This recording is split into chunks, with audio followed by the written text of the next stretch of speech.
And then the females get all pushed back. You said that? Yeah. Thank you. Get from,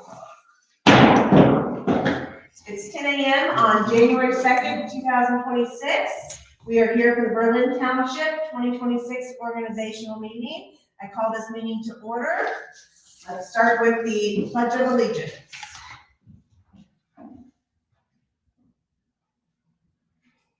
I pledge allegiance to the flag of the United States of America, and to the republic for which it stands, one nation, under God, indivisible, with liberty and justice for all. Okay. I will go ahead and call roll. Trustee Sutton? here. Trustee Bullard? Here. Trustee Rail? Here. Okay, is there any public comment today? Hearing none, we will start with resolution 26-01, naming the chair of the Berlin Township Board of Trustees. Make a motion that we appoint Trustee Rail to be the trustee chair for 2026. So moved. Second. Okay, so I hear a motion by Trustee Bullard and a second by Trustee Sutton for Trustee Rail to act as chair. Any discussion? Yeah, you asked for this first, but do we need to accept Don's resignation first? From From the BZA? From No, the I don't BZA. think so. Didn't we do that at the last meeting? No. Oh, no, because we Have had it said at it. the That's first, right. planning to have it at the first regular meeting. Yeah, we're okay. He can, because there's no BZA meetings, I think, between now and then, so he should be okay. I'm just checking. No, I appreciate that. Okay, any other discussion? And hearing none, Trustee Bullard? Yes. Trustee Rail? Yes. Trustee Sutton? Yes. Okay. Thank you. With that said, we have the 2026 resolution 26-02, naming of the trustee vice chair. Move to appoint Trustee Bullard as the vice chair for 2026. Second. Moved by the chair, seconded by Trustee Bullard. Discussion.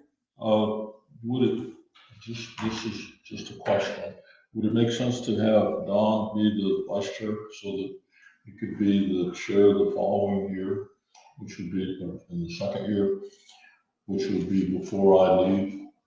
Okay. I'm just looking to get as much experience here as we could, if we could. Well, it doesn't preclude us to have you be vice chair this year, and still, if we determine that he should be chair next year. I understand that. It's just, there's a lot of things that flows to the chair and the vice chair that may not get to the third trustee. I just want to make sure that you got full exposure to everything. That was just my. I think you're right, and normally, perhaps if we didn't have an administrator in place, I would feel less, I would agree with you, but I think that since our administrator does do an excellent job, him getting up to speed this year, not to speak to you in third person, would be good, and he would stay informed, and in that way, I'd be fine with him being chair next year too. Okay, That'd be fine. that looks fun. Is that all correct for you? Okay, very good. Further discussion, please call roll. Trustee Rail? Yes. Trustee Bullard? Yes. Trustee Sutton? Yes. Okay, this brings us to resolution 26-03, establish the meeting schedule as listed. If you gentlemen would kindly note, I did propose meeting once a month on the second Monday of each month, and reserving the fourth Monday potentially for only zoning hearings and/or if we need a special meeting. I think that with the efficiencies of our meetings, we can go to once a month. I did also propose, but I'm not sure if this is amenable for you gentlemen, a 5 p.m. start time instead of a 5:30 start time. So before I bring this forward, any notes for discussion on this? I got a couple of comments on the paragraph that I made going over. It makes perfect sense to go to one meeting a month that's scheduled.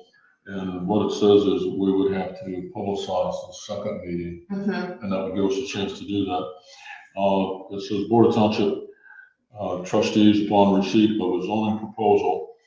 And then I put in a regular meeting, just so that we're clear on that, and that nobody else asks when we have received it.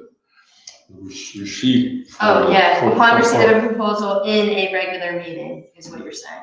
Right, because it isn't received if the file is given to Yes, the zoning fiscal inspector, officer. The only way it gets received is in a meeting. yes. And so we need to do that. And then I've got another comment I want to make, which kind of comes into this paragraph.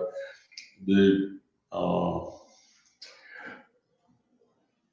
official place to advertise or say that we're having a meeting and put the agenda and stuff. We've always used the bulletin board, and we've limited that to be the official place, because we have to have a record of it, we have to do all that sort of thing. And my suggestion is that we continue that. I'm all for putting it on social media, on putting it on the website, doing all those sorts of things, but I'd rather that not be the official, because we have to then keep a record of having done it and what we did and how we did it. Whereas that was the reason we were using the bulletin board. And I like to get the information out, but it would be not in the official record way. Right, and I hear what you're saying. It's my understanding, however, that with the change to SB 315, that our zoning specifically must be either publicized in the newspaper or by way of the township website and the social media page. So I was under the impression that the law had actually changed specifically for the zoning hearing, where we can no longer post only to the bulletin as the official record. We could do it in addition to, but we had to choose one or the other. And I will lean on a little bit on the administrator. Is that your understanding of zoning hearings? It is my understanding of zoning hearings, and what I would say is that if there is a special meeting or one that we're not planning for, it would require somebody to physically come here. And so if one of us is out of town, I know we had this instance come up last summer. And so it would require somebody coming in to physically post it versus otherwise it can be done remotely. Well, but don't forget, we gotta have an official record of it. And so somebody's gonna have to keep the record on how that record works. We gotta keep Well, it. and that's true. That's been what we put true. on the- we put Yes. on the website. They and absolutely- when we put it on the website, Yeah, and what the availability was, and the same thing with social media. correct. We'll keep It has all to that be as a date record. time stamped. And we've had to do that actually all of last year, since April on. So the fiscal officer has provided proof of publication within the record that's date time stamped for the entirety of last year, if I'm correct, at least from when you took over. Is that right, fiscal officer? That I provided. You provide the photograph of the publication both on the website and on social media. I'm not doing that, but I can do I think, are you doing that then? We For this were not zoning? required, we've been doing it for BZA and BZC publications. We've not been doing it for the trustee meetings because that wasn't required. I think it is required in addition to it because we still have to give the 10-day notice. For And then BZA and BZC meetings. for trustees as well. 10-day notice for meetings? No, for zoning hearings, we're talking Oh, about for zoning zoning hearings. hearings. Yes, we've been doing that. We've been providing proof of publication, not for just the meeting notice. So just to be clear here, the regular trustee meetings, the bulletin board is still totally valid, legal, we can do that. The zoning hearings, however, because of SB 315, we must choose one or the other, and the bulletin board could be ancillary too, but we cannot legally only post on the bulletin board anyway. That works for me for the Okay. official meeting. Easy to keep that record For the zoning hearings. for the trustee meetings, okay, because it's.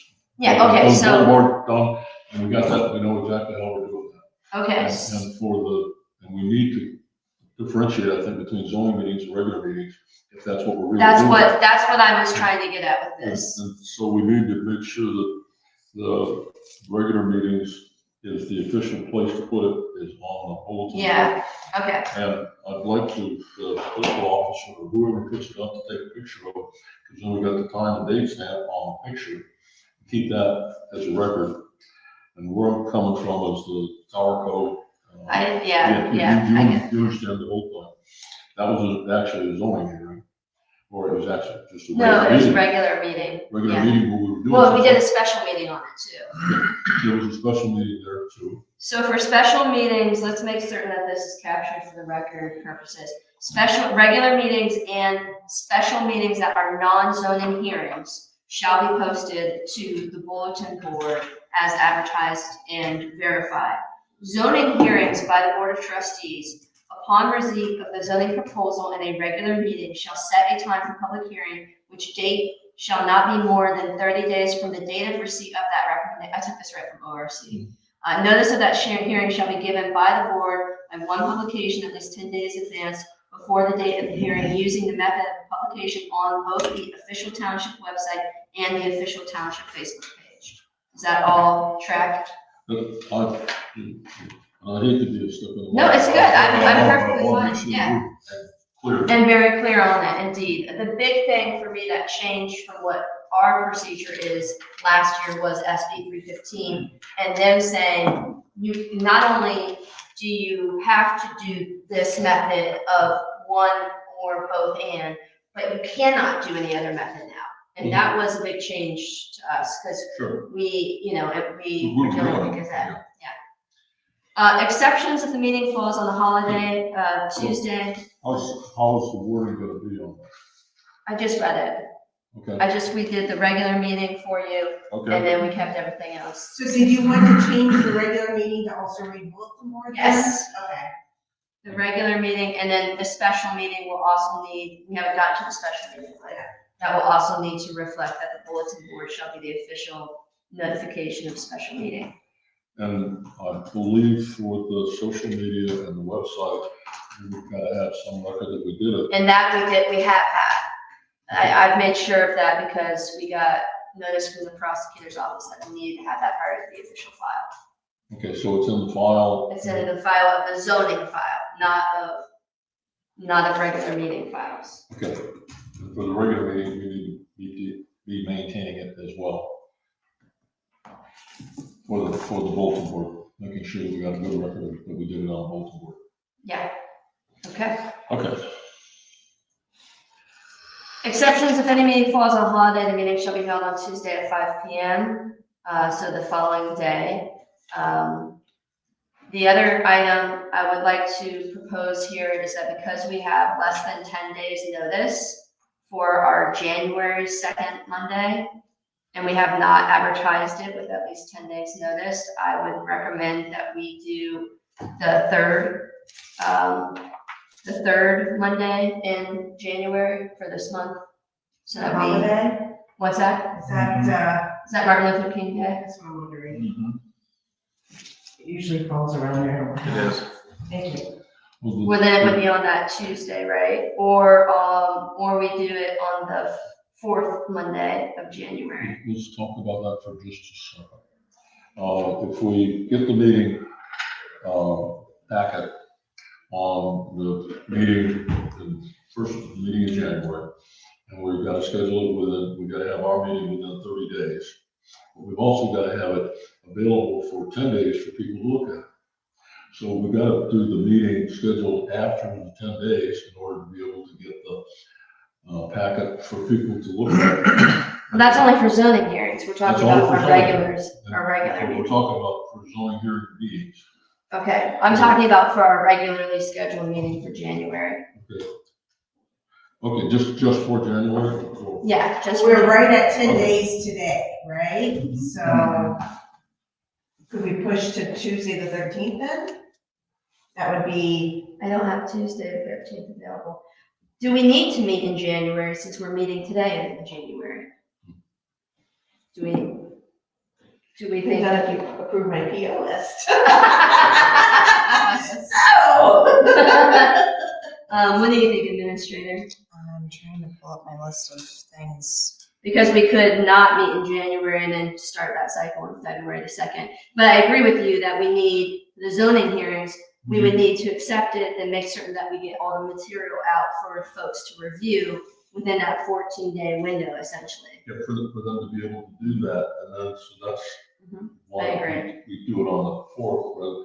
Yeah, Fourth vote rather Yeah. than second. And then we can also, because technically it's a special meeting too. Sure. If we needed to do any ancillary items, very minor or whatever, we can reserve that time after the hearing for it or before.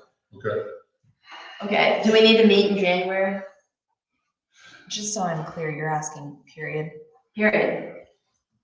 I think that that's a long time to go without meeting. to Then go- can we do 2 Mondays from now, or next Monday, 2 Mondays from now at 5 PM, since we are technically outside of that 10-day window until 5 PM today, is that right?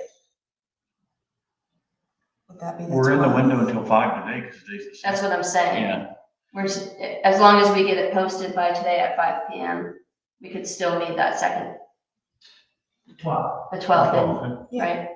Yeah. Okay, then we don't need to do any exceptions for it. We just need to make certain that we advertise for that meeting today on the bulletin board. Special meetings is listed as is. Does that time still work for you? Okay.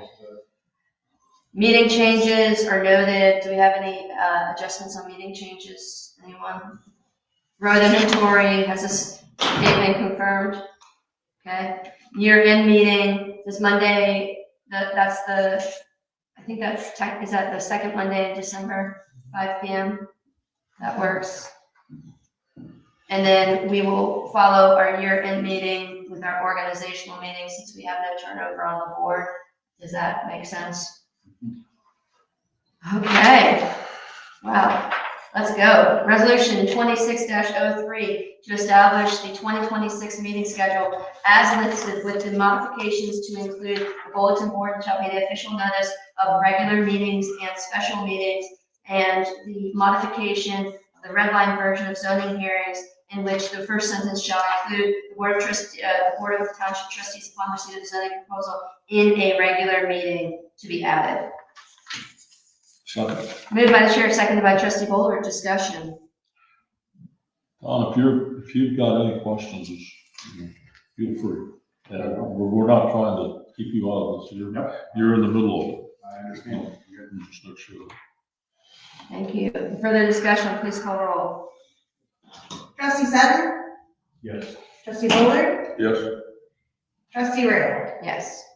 So you're adding the words "in a regular meeting" within the zoning hearing paragraph, Yes. and exactly where do you want that added? The first sentence. Got it. Thank you. Okay, now I just want to verify that this resolution.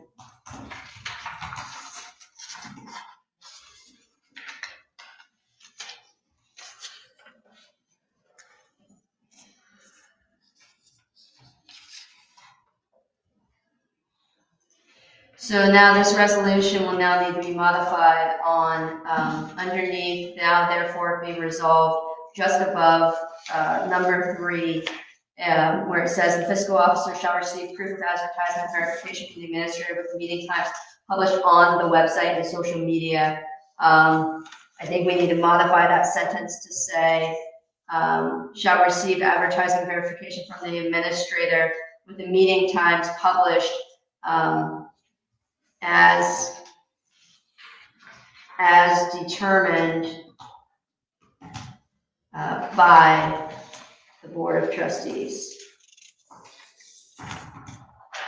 And then that gives us the latitude for either bulletin board for regular and special, or social media and website for hearing zoning. So we're taking out how it was published. Yeah, so yeah, just no longer on the website and social media and as determined by the Board of Trustees. Okay, are there any other modifications to this resolution proposed herein?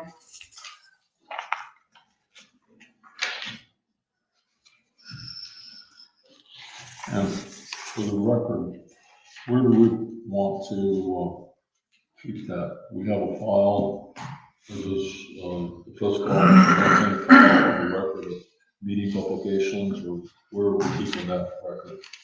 Well, it would be to the fiscal officer's responsibility to ensure that we have that available for public record. So I would lean on the fiscal office's expertise in determining how to store the file. What I would suggest is that we make an exhibit for the zoning hearing meeting publication, and it goes down in the zoning file for each. For the zoning hearing, it has to be in the file. Okay, So it is in the file. But for the regular meetings and special meetings, if we were to be asked about it, it would be the fiscal officer to produce the public record of that, I believe. Is that correct, Fiscal Officer Kraft? That's how I understand it. and then we maintain the newspaper. No, at there's all. no newspaper at all I mean, necessary. that's good, because Yeah, nobody reads the newspaper. well, and, you know, you're under the gun with the Gazette for the 10-day turnover, because they only publish twice now, They're expensive. and they're expensive. Thank you. Just saying. Okay, resolution 26-04, in the matter of establishing reasonable method whereby the public may determine the time and place of all regularly scheduled meetings of the board and the time and place and purpose of all special meeting and emergency meetings of the board. The Board of Trustees in Berlin Township, Delaware County, Ohio, met in open regular meeting on January 2nd, 2026. Whereas pursuant to ORC 121-22F, the board is required by rule to establish a reasonable method whereby any person may determine the time and place of all regularly scheduled meetings in the board and of the board, and the time, place, and purpose of all special meetings of the board. Now therefore be resolved that the board establishes and provides notice of the following schedule for all regularly scheduled meetings of the board held in 2026, and sets forth the rules following for providing notice of all special meetings of the board held in 2026. Moved by the chair, second by trustee Bullard, and we have one note of the change to the sentence above number 3 as determined by the board of trustees. Moved by the chair, seconded by trustee Bullard. Further discussion? Please call roll. Trustee Bullard? Yes. Trustee Rail? Yes. Trustee Sutton? Okay, resolution, move to approve resolution 26-05, approving the use of Robert's Rule of Order and allowing the chair at his or her discretion to modify those rules as he or she sees fit in the conduct of the official meeting, and that we continue to observe resolution 05-07-44, public comments not to exceed a total of 60 minutes at any one meeting. Time may be exceeded at the chair's discretion, and with the concurrence of the resolution 05-0744, public comments shall be directed to the chair only and require identification by name and address of the participant for public record. Got a question. I brought forward a Sorry. motion, yeah. Second, for discussion. Yeah. What about written public comments? Someone can't come to the meeting, can I send a letter? No. Public comment is exclusively, you have to be here and present. That was made clear when we transitioned away from COVID, from using Zoom. And we determined at that time that you cannot give public comment in any other form other than being present. Now, if somebody submitted a letter, we could introduce it as an exhibit, and we have historically done that. If you look back at some of our zoning hearings especially, they've submitted letters and we've added it into the record. Okay, do we need to recognize how they would do it written? Because if somebody's out of town, number one. No, because we don't accept public comment written. We don't Okay. accept it, right? If we don't accept it, then we need to make sure that it's only public or in-person stated that we're doing that. I I know they're doing that, but I just want to make sure that we're very clear. So you want to, this doesn't make sense to me. So you want to add that public comment must be in person only to this resolution? Is that what you want? I'd like to see it, Okay. just to make sure that we're doing that, that's all. And can be real simple. All right, so what modification to this would in-person you- public comment only. Something of that range. Okay. All right. So do you have a language recommendation for this? Didn't do that. No, I only wrote down the point. All right.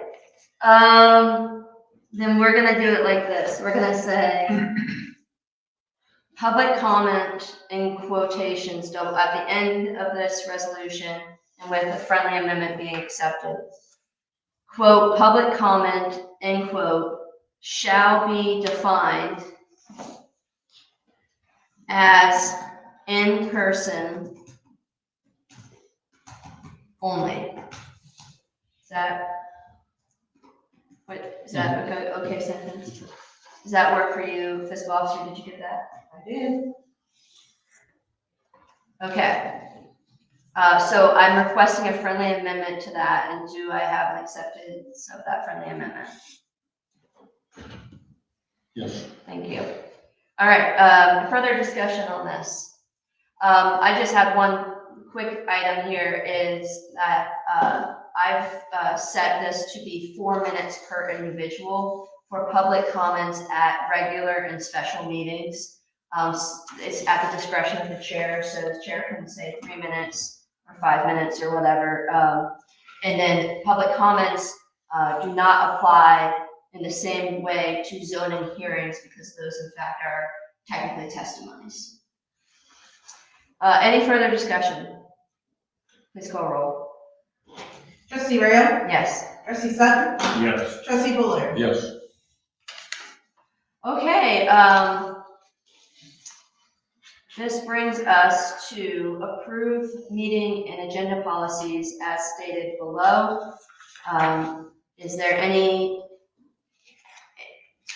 modification needed? I know the fiscal officer has reviewed this as well as the administrator. Anything that we need to address for this resolution?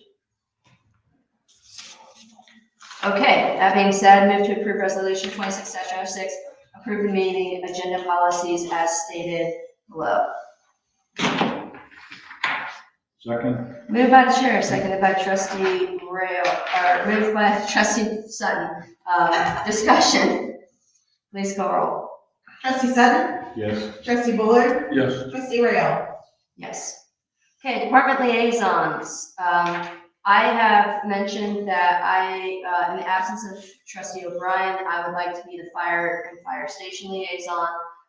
That would, of course, leave the dividend to trustee Bullard and trustee Sutton. Is there a preferred liaison role that you would like to see, trustee Sutton? I don't have a preference. Okay. And I have a preference for the cemetery because I think I'm the guy that should be the cemetery. And so that means the roads, roads in the cemetery, which is, I've done that, no problem, all that sort of thing, but I think we're gonna make some headway this year. Great. Great headway, but in my experience, I think in the cemetery, we need to have that. Okay, wonderful. And I think trustee Sutton's experience in zoning lends well to being the zoning liaison. And there's some big ambitious goals for that this year as well. So we're saying trustee Sutton will be the zoning, parks and trails and building technology media. Trustee Rayo will be fire and fire station. Trustee Bullard will be roads and cemetery. I did make some substantive modifications to liaison role from last year. And you will note, particularly within the supervision, that I think this accurately reflects the current structure that we have in place. Was there any comment from the board or the administrator related to liaison role for the upcoming year? I've got one comment, which is, I believe, and maybe we cover it with, let me say it one second, which is we need to have a way for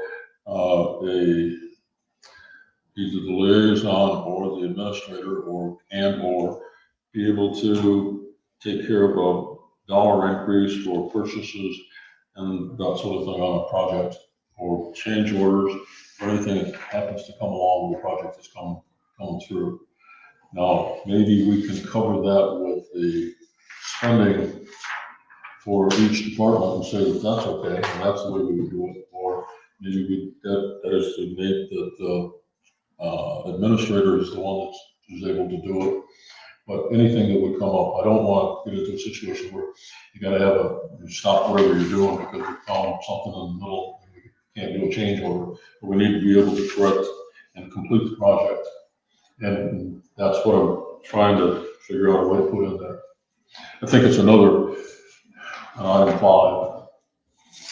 Administrator Hale, do you feel that the department spending addresses that, or do you feel that we should explicitly say that as the liaison's role? Either one kind of makes sense to me. It depends on the dollar amount. Yeah, I definitely would not want to see, like, if our board says it can't exceed $1,000 and we've already built in a 20% buffer, I wouldn't be super comfortable with any one of us, including myself, then going further above. Let's say it's another $1,000. That's 100% increase without it coming back to the board, I understand. unless their discretion has already been given to the administrator or through some other process. Well, what I'm thinking of is we got the crew there, pretty soon, thing and all that sort of stuff. I want to be able to continue it and keep going. I don't want to have to say, all right, you guys gotta go home, we gotta have a meeting, and then we'll figure out what we're gonna do. We gotta advertise meetings, it's gonna take a group of time, and stop what we're doing. That's the sort of thing that I want. I get it. Can you give me an example of when this has come up, let's say with roads or with it? Because I know it definitely won't come up with zoning. So I'm guessing, has this come up with you and roads, Director Peden? No, but I think do the purchasing policy, then when we do the bigger ticket approvals, then just put leadway in each of those, like when we do the RIP program. Yeah. Put the leadway in with the RIP program, don't do it that way as a case-by-case basis. Like, because the RIP, we won't be doing anything to the RIP program until it's approved. Right. Okay, that's an interesting thought. So we would address this through basically the RIP program for the roads. Do it in that resolution. Would we have anything with the fire where that might come up, Chief? Other than maybe an emergency expenditure for maintenance and things like that, I can't think of anything that. And we have that already built in Yeah, for you. if that's already built in, then I can't see anything that wouldn't be able to be done outside of in a regular meeting. My concern is I want to have, here's my concern with this. I want the liaison role to mitigate in scope. I don't want to empower the liaisons further. And the reason for that is because our structure being the administrator, we really need to be funneling that through. And then it's the administrator's job to keep us all informed. And I'm concerned about a lack of communication and acknowledgement and for me, losing track of how much money we're spending if I think that we've allotted 10,000 for roads with 20% increase. And then I hear later it's cost 15,000. That would bother me to know that you did that and it never got back to Trustee Sutton and myself, or vice versa, right? Like I'm concerned about the lack of communication by giving too much autonomy to any one member of our board. Right. And I can see what could happen in fire. If you have a truck repaired, they find a crack or something and they gotta get it done, or you just say, oh, stop and we'll talk to the board about it, we'll see what we can do. So those are the kinds of things what that's one for efficiency. If we add something, I would want it to include basically something similar to when we reach out to legal counsel that immediately upon approval of such, the liaison shall inform the fiscal officer, the board, and the administrator, if we did something like that. But if you would like to add some wording to that, then that's fine. What do you have? I'd have to write something at some point to put something there. And I really don't feel that it has to be the liaison that does it. It could be, any board member or the fiscal or the administrator. And if you want to put it all on the administrator, we can do that too. I'm okay with that. I'd like to be able to continue whatever we're doing in an efficient manner and not build up much cost and delay. I definitely see the point, and I think it's a really good point. I want to be sure that we have not already addressed this though, through other means. That wouldn't include necessitating. If we're gonna do it, then we should do it for the administrator, in my view, and the administrator should notify us. Because that keeps it fair, and she's the one that's in the day-to-day anyway. I'll defer to Aubrey on what she feels on that. What do you think, Administrator Hale? Do you feel that you already have that power? Do we need to distinguish this within perhaps number 1 or perhaps in the 5th? I think the question is how much the board really wants to be in the day-to-day, because if we're talking about $1,000 in the grand scheme of our budget, I don't feel that that's something I should be communicating back to the board. Personally, I don't know, what the fiscal officer's experience has been with spending previously. Well, we've already approved you to do this stuff, though, is my whole point. If we haven't approved you to do that stuff, then what I would want to do is $1,000 could become $2,000 could become, and I would want to define a limit, but I think we do that with the monthly spending limits already, don't we? Or no? Do we not adequately address it? That goes back to my first point about it depends on the dollar amount. What are we talking about? Are we talking about $500 within a $10,000 monthly spending limit, or are we talking about something that puts us at $15,000 where we're exceeding the monthly spending limit? So, How about, Yeah, and let's understand, at the end of the day, you guys see and approve every expense, right? So whether we pay it on credit card or via warrant or via electronic payment, you still see and approve every dollar spent, right? So, it's not like spending can happen and you don't know that it did happen.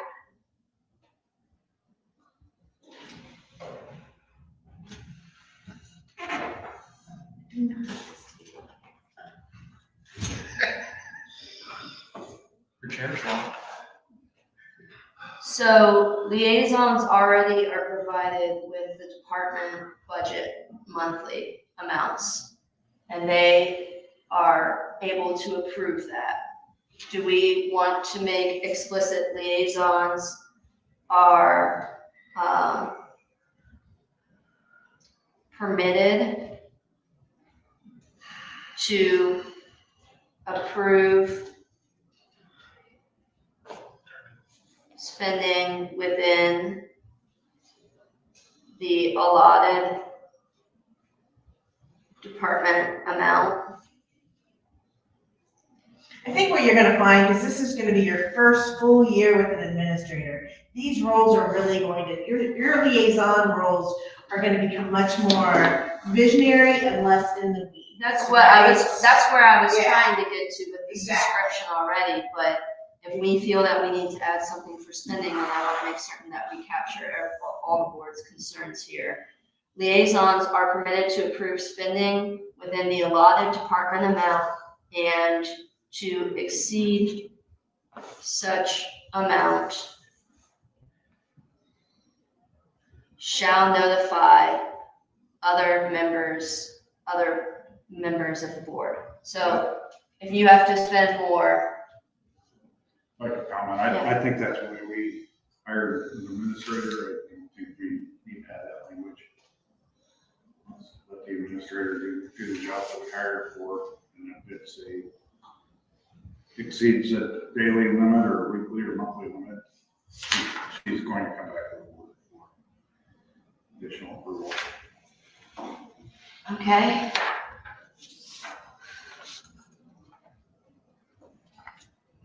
So that we're back to square one. So what would you like to see based on Trustee Sutton's comment?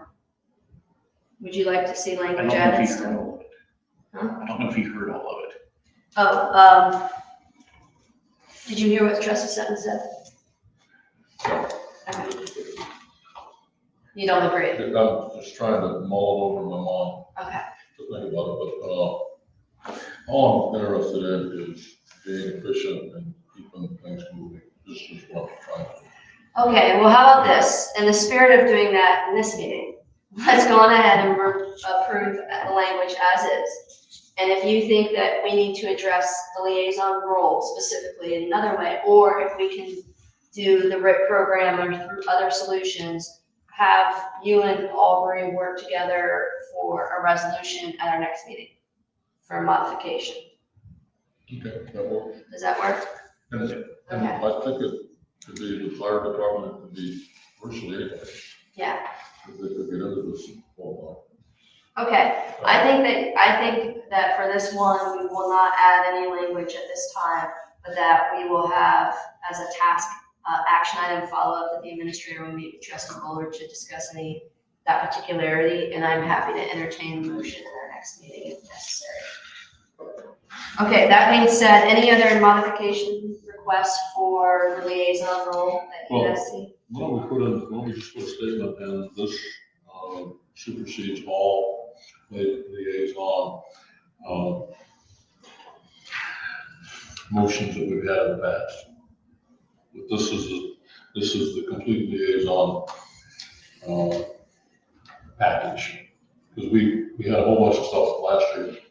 They'll go away unless we say that they go away.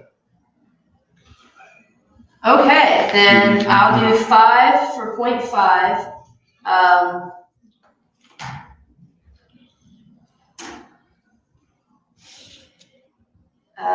The aforementioned description. You really should have done this language, you know. Oh, yeah. The aforementioned description of the liaison role shall supersede any previous descriptions. And what Any and all previous descriptions. I'm trying to recognize is that the whole, like, we didn't have an administrator, and right now we've got the administrator, supervisor, doing all the things that the liaison did in the past, but what we're doing is this is what we want to do now. Yep. Nothing Got it. like what we did in the past. So just to be clear for resolution, we have Trustee Sutton for zoning, Trustee Rowe for fire, Trustee Bullard for roads and cemetery. We have added a 5th element, 5th component, that states the aforementioned description of liaison role shall supersede any and all prior descriptions. Any further modifications? Move to approve resolution 26-07, the name of department liaisons and the duties as listed below. Second. Moved by the chair, seconded by Trustee Sutton. Discussion. And with that modification, we are gonna also ask that Trustee Bullard follow up with Administrator Hale regarding the spending and to address the legitimate concerns related therein for spending limits. Further discussion? Please call roll. Trustee Bullard. Yes. Trustee Rail. Yes. Trustee Sutton. Yes. Okay, this moves us to the board specifically authorizing the cemetery liaison to have authority to execute all matters regarding Evergreen Cemetery, which expires on December 31st, 2026. This is an important resolution for the liaison of the cemetery to have that power because we do have within a 24-hour period sometimes a need for funeral and decisions need to be made. That said, move to approve resolution 26-08. Second. Moved by the chair, second by Trustee Bullard. Discussion. Please call roll. Trustee Rail. Yes. Trustee Sutton. Yes. Trustee Bullard. Yes. This brings us to the resolution of naming positions of board members. I was on the Railroad Task Force Committee previously. I'm happy to continue to serve in that capacity. We do have a vacancy with the board, county board, health board meeting attendance. Does either trustee have a desire to attend that meeting? So, O'Brien was that before. but that's not one of these, is it? One of these 5? It's the first one. To attend the It's a Delaware short County one. Health Board meeting? Well, the first one's the health department board, okay? And that's fine. That's what I said, yeah. Oh. Do you want to be that, or trustee O'Brien was that? O'Brien was this before, so we need to fill that vacancy. Yeah, it comes to that one, but we need to change that one. I can do it, you can do it. It's one meeting, Does anybody have one a, meeting in March. does anybody have a desire for that? So I'm okay Okay. with the health department. All right. Unless you guys want to do it. Um, Either of you want to do it. No, please, by all means. You're welcome to. That would leave trustee Sutton as a tax incentive review council. which Mhm. makes sense. I So believe trustee Randall, you're the railroad. railroad, yeah. And Okay. my commitment is to have one communication with them this year, if I can find someone. I want to find someone to communicate with this year. Good luck with that. Thank you. This might be my hardest goal of 2026. And then I can also do tax incentive review council as well. I believe our volunteer firefighters dependent fund board will remain the same. RPC representative, I believe we have now a zoning inspector. Typically, the representative at the RPC is either the zoning liaison and or the zoning inspector. So I would recommend that with that one of you attend. The one item for RPC representative is that, how did I say this? It's a clear distinction between when elected officials attend versus when zoning officials attend. And the zoning officials tend to basically agree with the approval as long as there's not a clear zoning issue.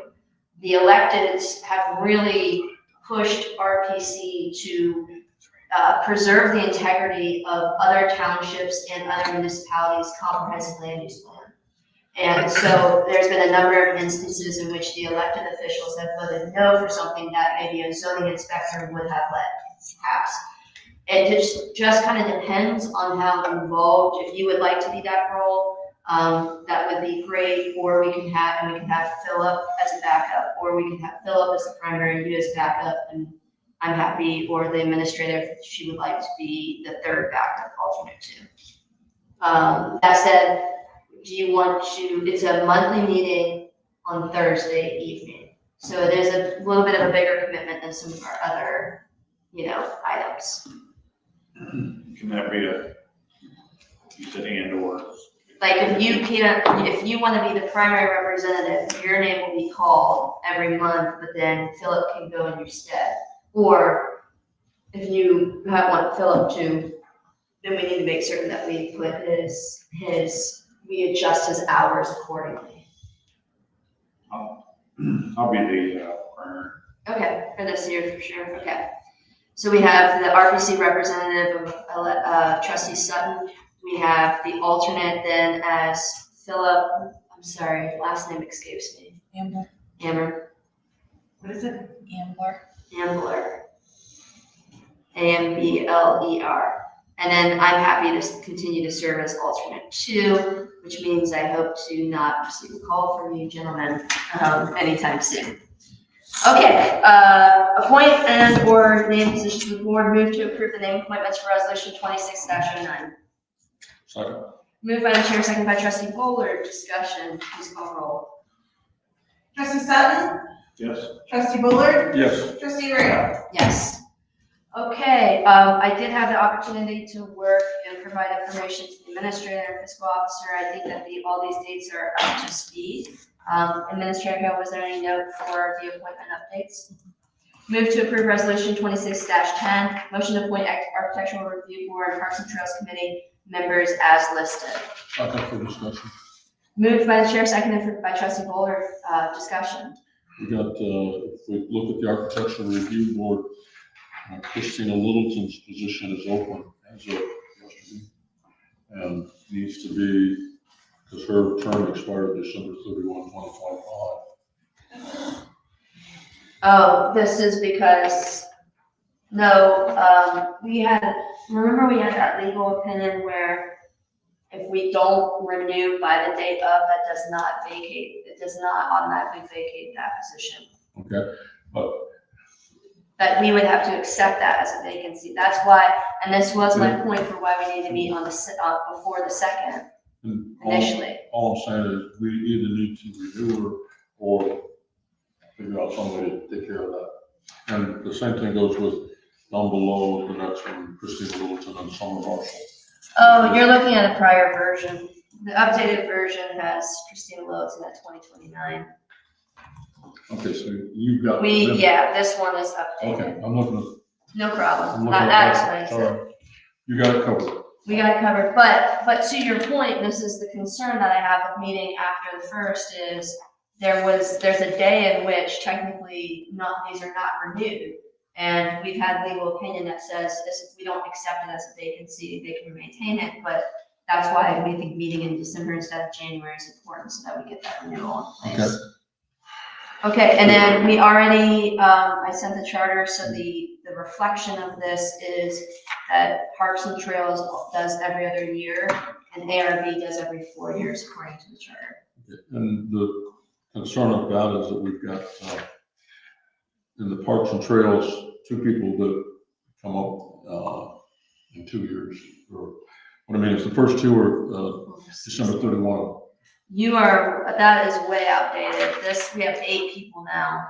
Okay, so we got And 8 then people. you stagger every other year, so half of them should be So it's gonna be about half. about half. Yeah, because we stagger them. We didn't ever want to, as you noted when we established it, we didn't ever want to have everyone expiring at the same time and then have no. Yeah, understand that. Yeah. Understand, because I remember when we started that whole thing, but we don't want to do it like, the other boards where we do it 5 years and rotate them. That's not how we established the charter.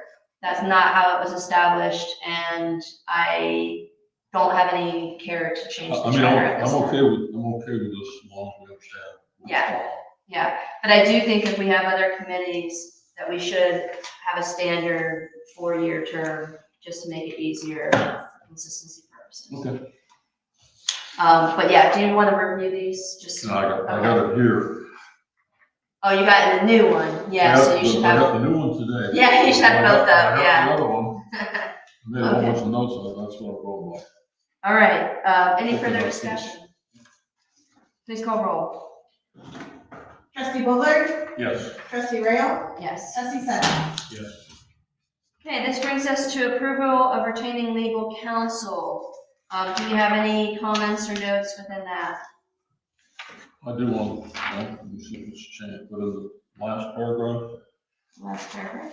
which would be there, for maintenance of public records and files, township administrator and township fiscal officer, says are to provide, I think we just change R2 to shall. I'd like to talk about that as the fiscal officer, because this was a big thing when I was at Orange. There are things you don't want to bring other parties into, including your fiscal, I mean, there are certain things that if you bring me into, then I'm a party to, right? That maybe I don't necessarily need to be party to, so. Like for example, let's say there is an issue that we need to ask about that actually pertains to your office. Great example. Now, couldn't we say the same thing to be true about the administrator technically? Yes, you should only my understanding, I'm not an attorney, but my understanding is you should only, the more people you introduce to something, the more people that could be called into a suit of something or into an issue if something arises. So I don't think you bring unnecessary parties into things that legally you don't need to. Okay, but That's my this is a defense. great point, but this is important because what we're saying here in this paragraph is for maintenance of the public records. But there are legal opinions that we do not have as a public record. Mhm. So maybe what we say is if there is a legal opinion that is made a public record, then you should have it and the administrator should have it. But that's not just, you get what I'm saying? I do understand what you're saying. So that's what I would want to have as the sense, if there is a legal opinion that has been made public record, then you two should know about it. Otherwise, the chair is in charge. Is that fair? They're not. So let's take away this. And this isn't putting you into the position of having to do the record, it says says R2 be provided. No, So- but the so fiscal somebody officer is in Somebody else charge is of doing public it to record. give it to the fiscal officer. Yes. The fiscal officer isn't making the record, but you should be given the record. Okay, so we're eliminating that last paragraph entirely, and so it says the trustee chair to be in charge of seeking legal consultation or opinions for both the county prosecutor and outside legal counsel. And what we can say is trustee chair or chair designee, which means that I can have the administrator follow up as needed, correct? Or chair designee. Or should we just say administrator? No, or chair designate, because then I'll designate and whoever can. And then we're gonna replace that paragraph we just deleted with saying, for any, legal opinion that is,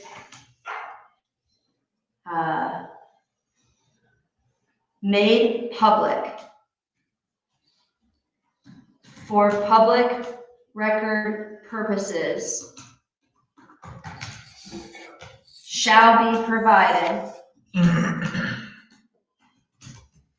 to both the fiscal officer and administrator. Yes, that works, right? Is everybody comfortable with that language? Yeah, but she should also be given everything, even if it's not a public record. No, that's not true. Who's gonna maintain that record then? There is, it's not a public record. It doesn't need to be maintained. The person who requested that information should maintain it. I would think they would maintain it during the life of whatever is going on, right? So. But technically, it's not. If it's not a public record, then you're right, yeah. So it's attorney-client privilege, so it doesn't exist in perpetuity. So I could make, and the reason why this would, I think, be important, not in our case, but theoretically, is if there's an ethical issue that's an attorney-client privilege issue that maybe I have initiated with respect to the fiscal office. That is not something that is for public consumption or that the fiscal officer should ever get. Agree with what you're saying completely. Okay. It's like a personnel thing, personnel files. Yeah, a personnel We issue maintain would be a the good record, example. And someone maintains the record, we got a place where we maintain the record of all that sort of stuff. But that's not available for public consumption at all. And for legal cases, we still need a place to maintain the record. Not available for public consumption because that's the way it is. It was attorney-client privilege communications and shouldn't be made available to the public. But we need a place to put it. It would exist in whomever is pursuing that, though. If we had a personnel issue and we were working with Riepenhoff, for example, and the administrator was working through that with Riepenhoff, it would exist entirely within the administrator and Riepenhoff scope, not within our scope. And it doesn't exist as a public record. So it's not maintained in perpetuity, the way that our public records are. It can be drug out, in the courts and all that sort of stuff. I'm just saying, we need a record of it somewhere. I don't know that I agree with that. I don't know that I agree because it's attorney-client privilege.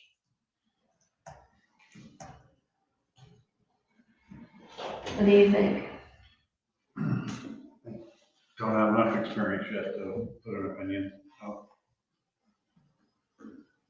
Well, Aubrey, have you got anything, any comment on that? Am I barking up the wrong tree? A little bit. I think we already have a policy that says we can't delete our emails. I mean, like, what else do we, depending on what it is, I think that this is too much. I mean, we're retaining what we need to retain. We have a public records policy. If we're retaining in accordance with the public records policy, I think this is way too in the weeds. That's my opinion.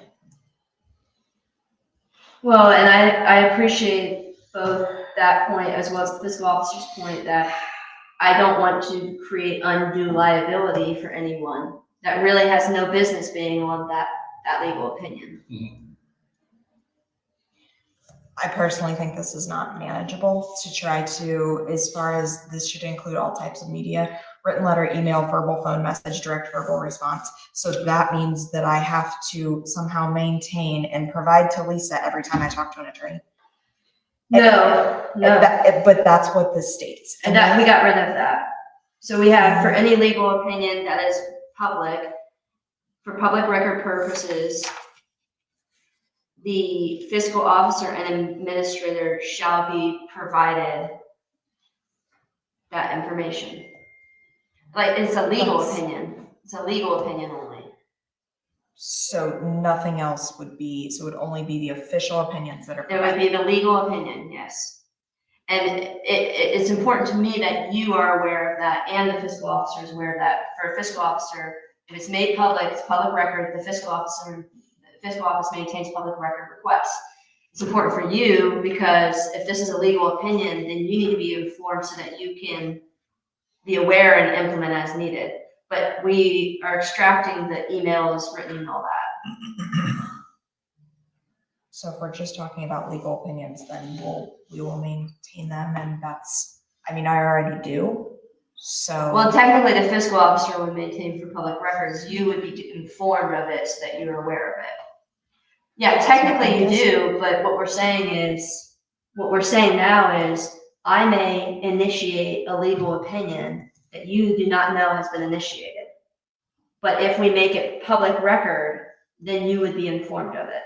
But arguably, should the board be getting a legal opinion that I'm not aware of unless it's related to my employment? I mean, realistically, for me to be able to operate as a true administrator, why would the board exclude the administrator from receiving that? I agree, and that's why I'm saying if we have a chair or chair designee, we designate you. But technically, if there was something related to your position as personnel, I should be able to inquire about that without having to notify you, right? So we could put in a caveat of something like, the administrator shall be kept informed of all legal opinions unless pertaining to that role directly. Do you want that? That's board's discretion. Without that, would that get at everyone's concerns? And then we're totally eliminating for maintenance of public records. No, you still are in it. we maintain that sentence.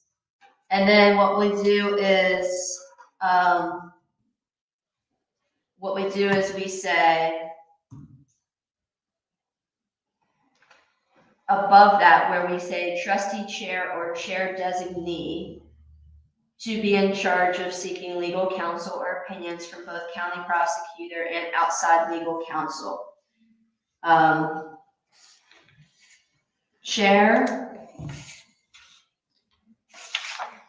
The chair shall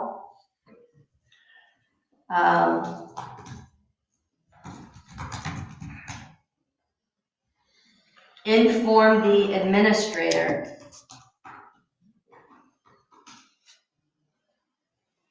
of all legal opinions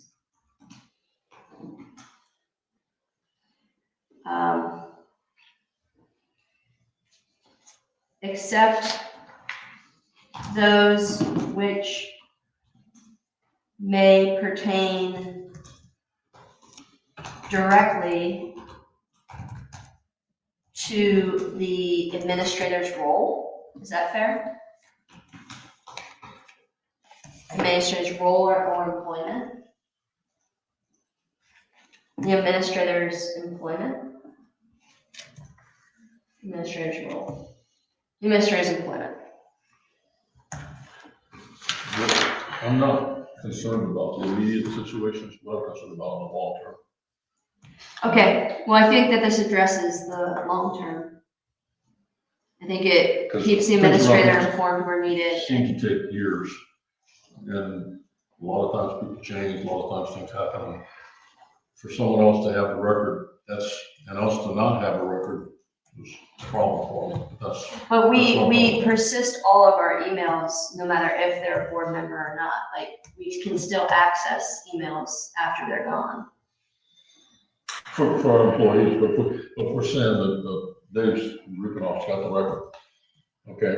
Then what, he's got the record that we Way we get it is we get it from him. No, but, and, I mean, there's sometimes that you don't want to be the one that's maintaining that record. There are occasions in which that record does not exist as a public record within the township, and so we're not responsible for turning I'm that. not looking at it being a public record at all, period. Yeah, okay, well, is there anything else to change on this from what I suggested? Okay, move to approve resolution 2611, approving the retaining of legal counsel with the modifications of red lines noted therein. I think did we already move this and second it, or no? We have not. I do not have a second. Okay, do you have a second? Okay. Moved by the chair, seconded by trustee Boller, discussion. All right, we made those red line versions, and we'll have that reflected in the final version. Please call roll. Trustee Ray, Yes. trustee Sutton, Yes. trustee Bowie, Yes.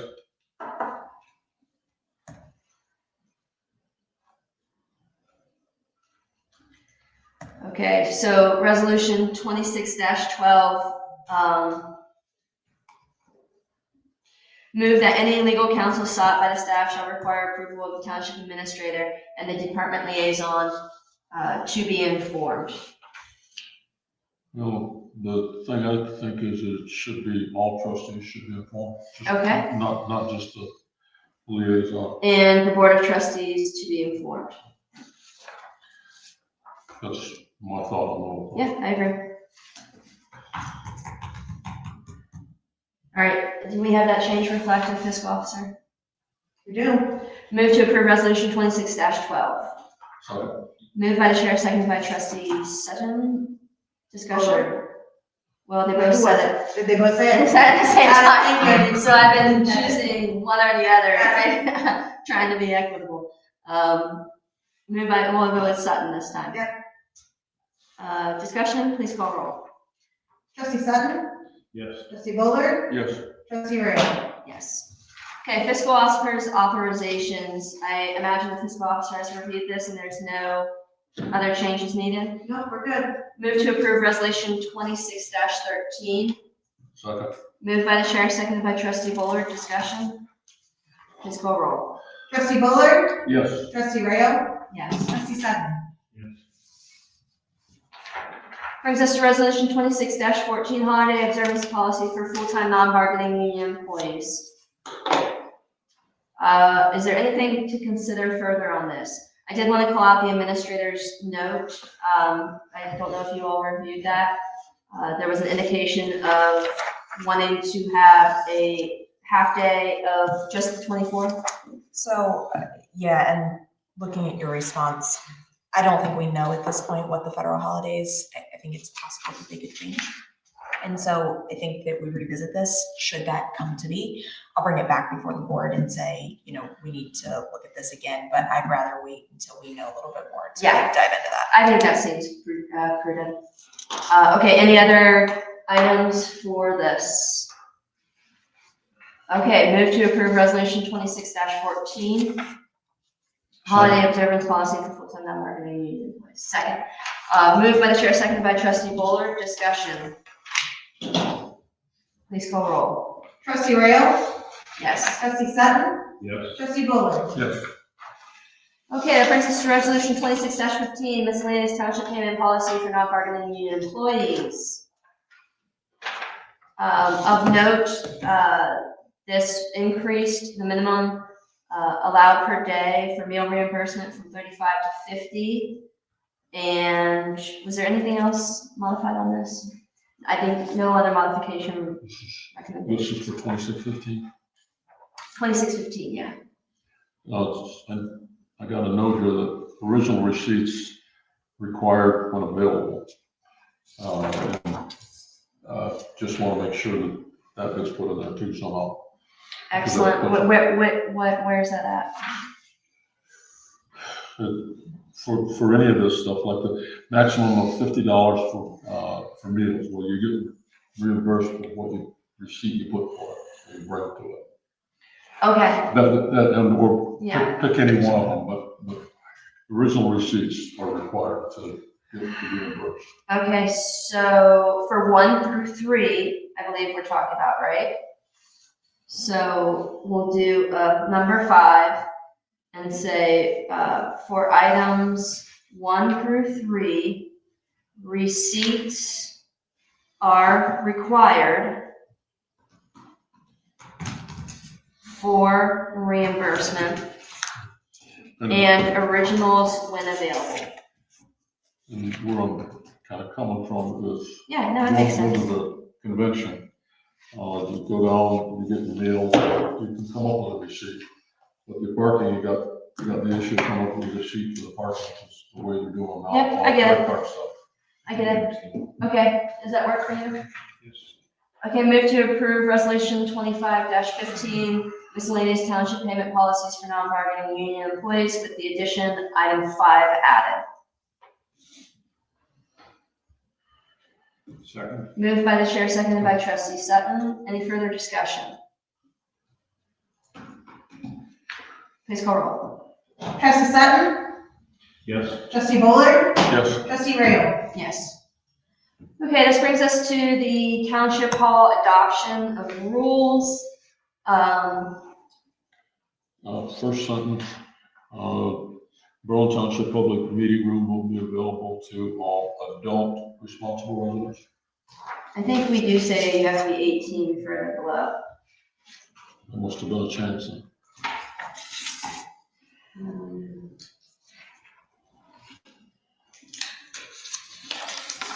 Oh, we just pull out the youth group shall have a supervisor. We don't say it has to be 18. Okay. Will be available to all, Because of so all much, responsible, residents, Where are you putting this? I'm looking. where I'm coming from is if someone 17. I get it. We don't even need to. They can't commit to all the stuff that this is asking. We just add the word adult in that first sentence. Well, I want to define adult as 18 years or older. Or 21 maybe. Let's do all adult and then parenthesis 18 years or older in parentheses. Does that work, fiscal officer? Okay. And then please do also note, gentlemen, that I did modify the availability of the public hall for Thursday, Friday, Saturdays only. And then also on Sundays, but from 10 a.m. to 8 p.m. on Sundays. Can I ask a question? Yeah. What about some of the youth meetings, like after school functions and that sort of thing? The issue that we're having is that we just don't, we have our own meetings, and because of our spacing issues, we only have a certain allotment. And I want that to be available Mondays for trustees, Tuesdays for zoning, and Wednesdays potentially for BZA, and also potentially for OTA items. And it just needs to stay a little bit cleaner, both literally, both physically, as well as for scheduling purposes. A good example is, us overlapping the trustee meeting with the BZA meeting. If we can kind of have a recommended, day times and have availability for us to actually run the government, I think that needs to take precedence over. I understand. I was just thinking of Girl Scouts, Boy Scouts, and people like that. I think we need to be equitable in our approach, and so I don't want to say Girl Scouts can have it, but nobody else can.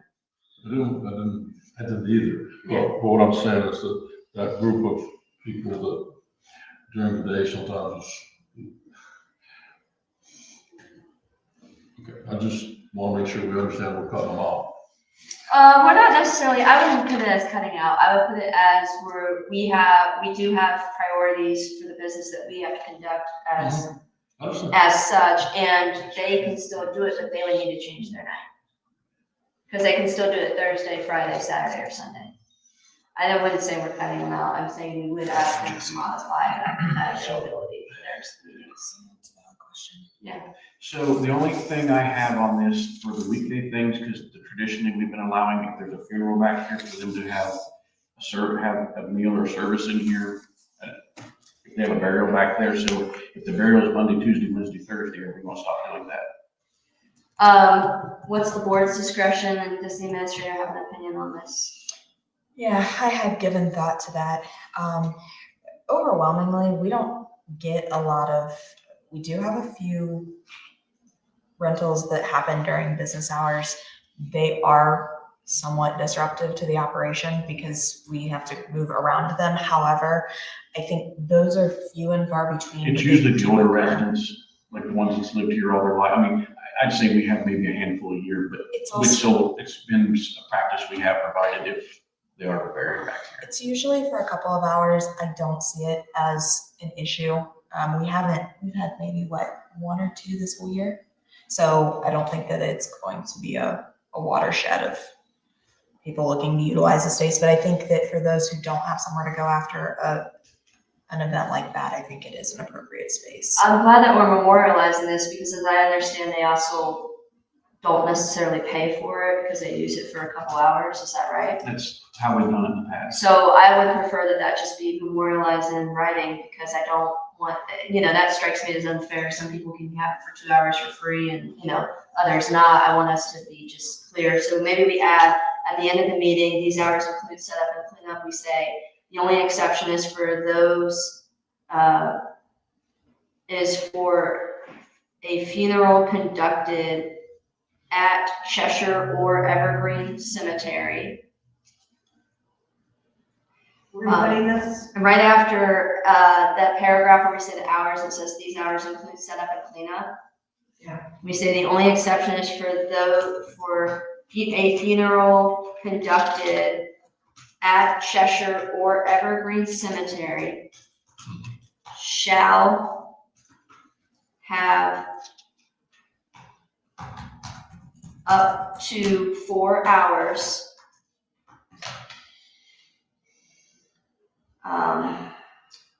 If available. Included in the cost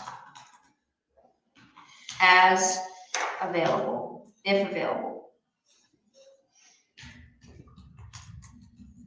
Okay, does that address thank you for bringing that up, that's great, and I did hear that was a practice and we don't have it recorded anywhere, so now that it's a good practice to have it recorded for our residents. Part of what I'm coming from is, we used to have the kids come here quite often before COVID. When COVID came along, no meetings, no get-togethers, none of that sort of stuff, and so we hadn't done anything, and it's very well could ramp up some. Well, and I appreciate that, and I think that if we had spacing, availability, our township has changed dramatically in the last 5 years, and I don't think that we can manage all that disruption now within our given space. Now, if that changes and we get a new building and we have more availability and we can also make it so that, it's not disruptive for our staff, I'd be happy to revisit that if we have the ability to do so. Okay, do we have? And we also need a statement in here, no cooking on the stove. No cooking on the stove? Is that? I think that's what we said. It doesn't guarantee use of a stove, so I don't think we need to put that in there. Well, I don't want them to be presumptuous, so. Currently don't have one. Yeah, I have. So if you, I eliminated the problem by removing the stove. Correct. Put it back in since we painted it. The stove is there if the board wishes to put it back in, but I'm not sure that I want to have something that ain't we, there. number one, have not had a lot of use of it, and we're really not set up for And that. if we have a stove, we need a new stove that self-turns off. So right now, I would prefer to just eliminate that. We don't have a request for it. Since I've been here, there's not been one entity that has said, we wish that you had had it, or can we use it? And they all bring the trivets, the burners, so. Which is also dangerous.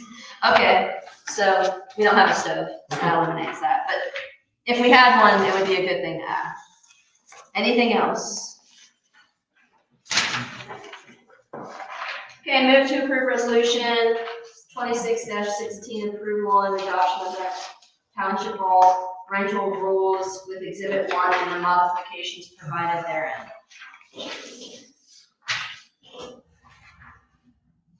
Second. Moved by the chair, seconded by trustee Sutton. Please, discussion. Please call roll. Trustee Bullard, Yes. trustee Rail, Yes. trustee Sutton. Yes. Okay, it brings us to resolution 26-17. Has all this been reviewed and everything that I've needed to look at, it has been, Bottom of the first page, yeah. very bottom.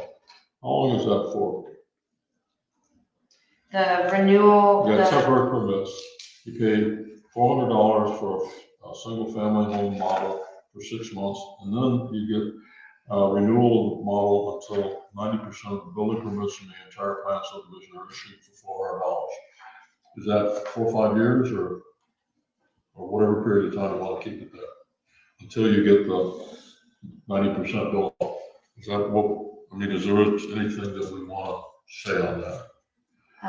trustee Sutton, would you You- like to you make a follow up, recommendation one way or another? We have not historically provided that. It could be years, it could not be years. We could say for up to 1 year, you have to renew.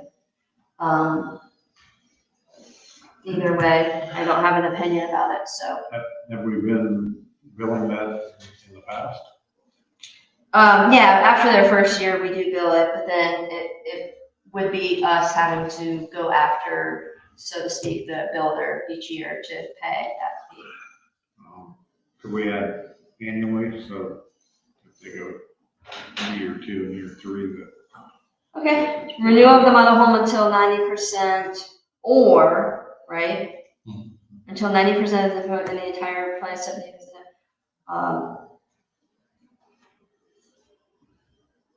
Oh wait, no, then we'll say,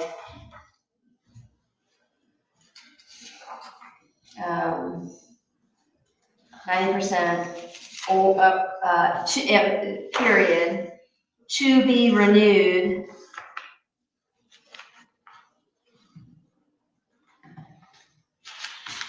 annually from date of permit, right?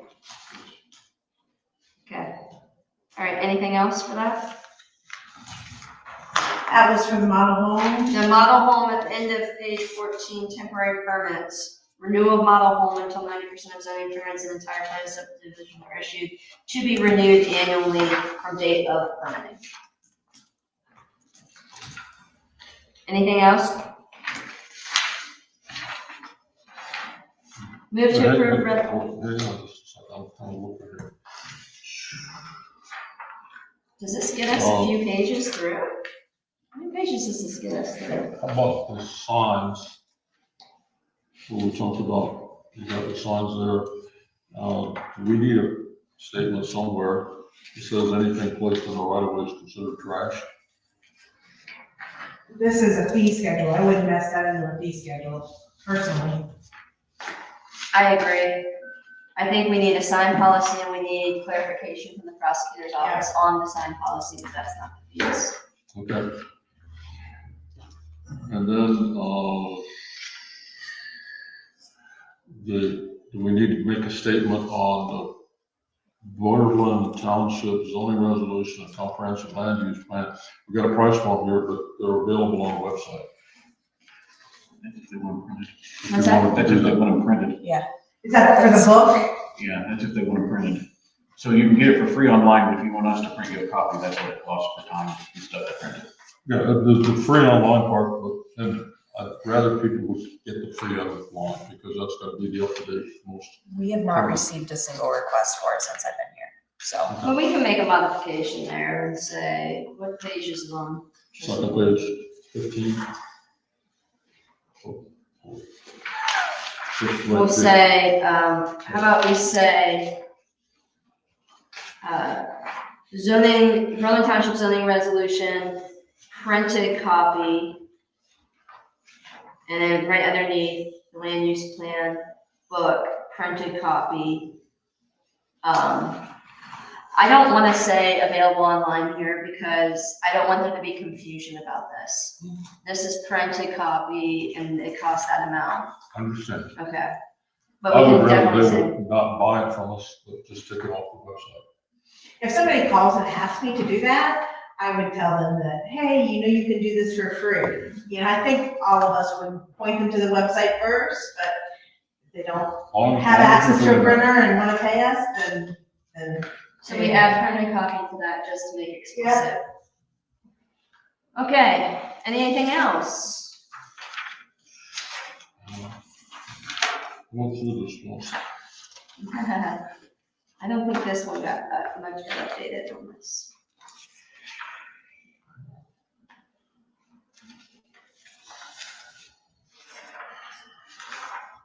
Okay, page 18. We've maintained in the past a limit of, I think it's 5 lots purchase maximum. And I think that's a good thing to do. I mean, if somebody wants to do more, they can ask for it. The zoning section can ask us so we can go along with it. What I don't want to see is somebody come along and buy 20 lots and then sell them to somebody else and transfer them to them. Okay. That's what- Grave lot that's all. sale, Cheshire Cemetery, sales page 18. Maximum, we'll say on the left side column, after each, at the completion of each statement, do a parenthesis and say maximum 5 lot sale. That doesn't sit well with me a bit, because that's 3 kids, let's say, and 2 adults. If you have a family of 8, I want them to be able to purchase all their lots together. A husband could purchase 5, a wife could purchase 5. And you can. I You can don't, pick your number, but it's always going to be too low for some conditions. that's why I don't like that condition in here. The reason that condition is in there is we had people that were buying lots back here and then selling them to other people, and it was we were wholesaling them to the distributor that was selling them. Yeah. That's what this whole thing is aimed at.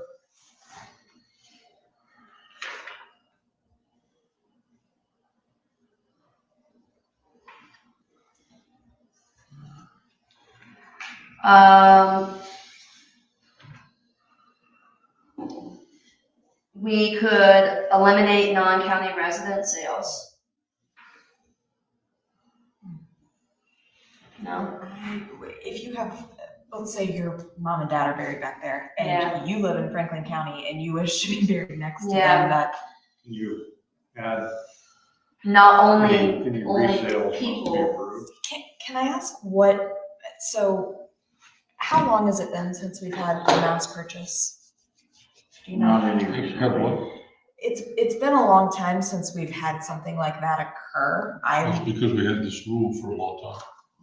But is the rule in Cheshire Cemetery rules, or is it here? It's in the rules. Yeah, I think we can address it in the rules rather than the fee schedule. We can make sure that it's in the cemetery rules book. That's one thing to do. Yeah, I It's think one of those unwritten rules. that would be more We need to appropriate write, place than we need to write rules that we enforce. Where's the transfer fee? Oh, there it is, $50. Maybe you increase that. we do get it. I mean, all transfers should have to be approved by us anyway, because all they're getting is rights to be buried. They don't technically own the property. That's how I think we skirt around that, and if they buy lots and waste their money I doing think that. I think there's another way of addressing this other than the fee schedule, and I think we need to address it that way. We're just talking about the money exchange. We're not creating rules for the cemetery here. And I don't want to get in the habit of basically creating both a policy as well as a transactionary item here. But I want it to be addressed, and I think it needs to be addressed, and there's some creative solutions here that we can definitely implement, and which should be written down, because that's how the lawsuits happen. So do I have a commitment for maybe addressing that in the handbook this year, the cemetery book? We're We going can to put it in the handbook, but we're agreeing shortly. Not the handbook, the cemetery I have the rules. rule. Yeah, sorry. We have Sure. the rules updates. That was our intention to get to as soon as we can. So Okay, we know that they need updated. okay, and we have your word, we'll address that somehow in that Tom? Those come back before the board anyway for approval, so. I just want it to be noted on record so that we don't lose sight, because sometimes we say, oh, we should handle that, and then next year at this time, I don't want us to revisit the exact same issue. No, we have plenty of new ones by then. Any other items? Okay, page 19, Mhm. the prices for the swearing pricing. Yeah, I'm wondering if we need to reduce those, or if they were half of the price they are now, would it make any difference in the uses out here, the people use them? I say leave them the same for this year because that whole area has went through a facelift. yeah, There's a lot of people I don't think even realized what was there. I agree. So let's finish what we've started and maybe even, I don't want to say advertise, but put something on Facebook about the Asparium. Yeah. Especially once it's done, once we get the landscaping finished this spring. I don't think we ever did advertise, like, not advertise, but we never posted that I got an upgrade, did we, on the Facebook We page? haven't yet, we're also not done with that Yeah. area, so there's. So, yeah, let's do some that. additional- I I think mean, we let's should. start there. I think that's good. Are you okay with that? Okay, I'm fine with it. okay, great.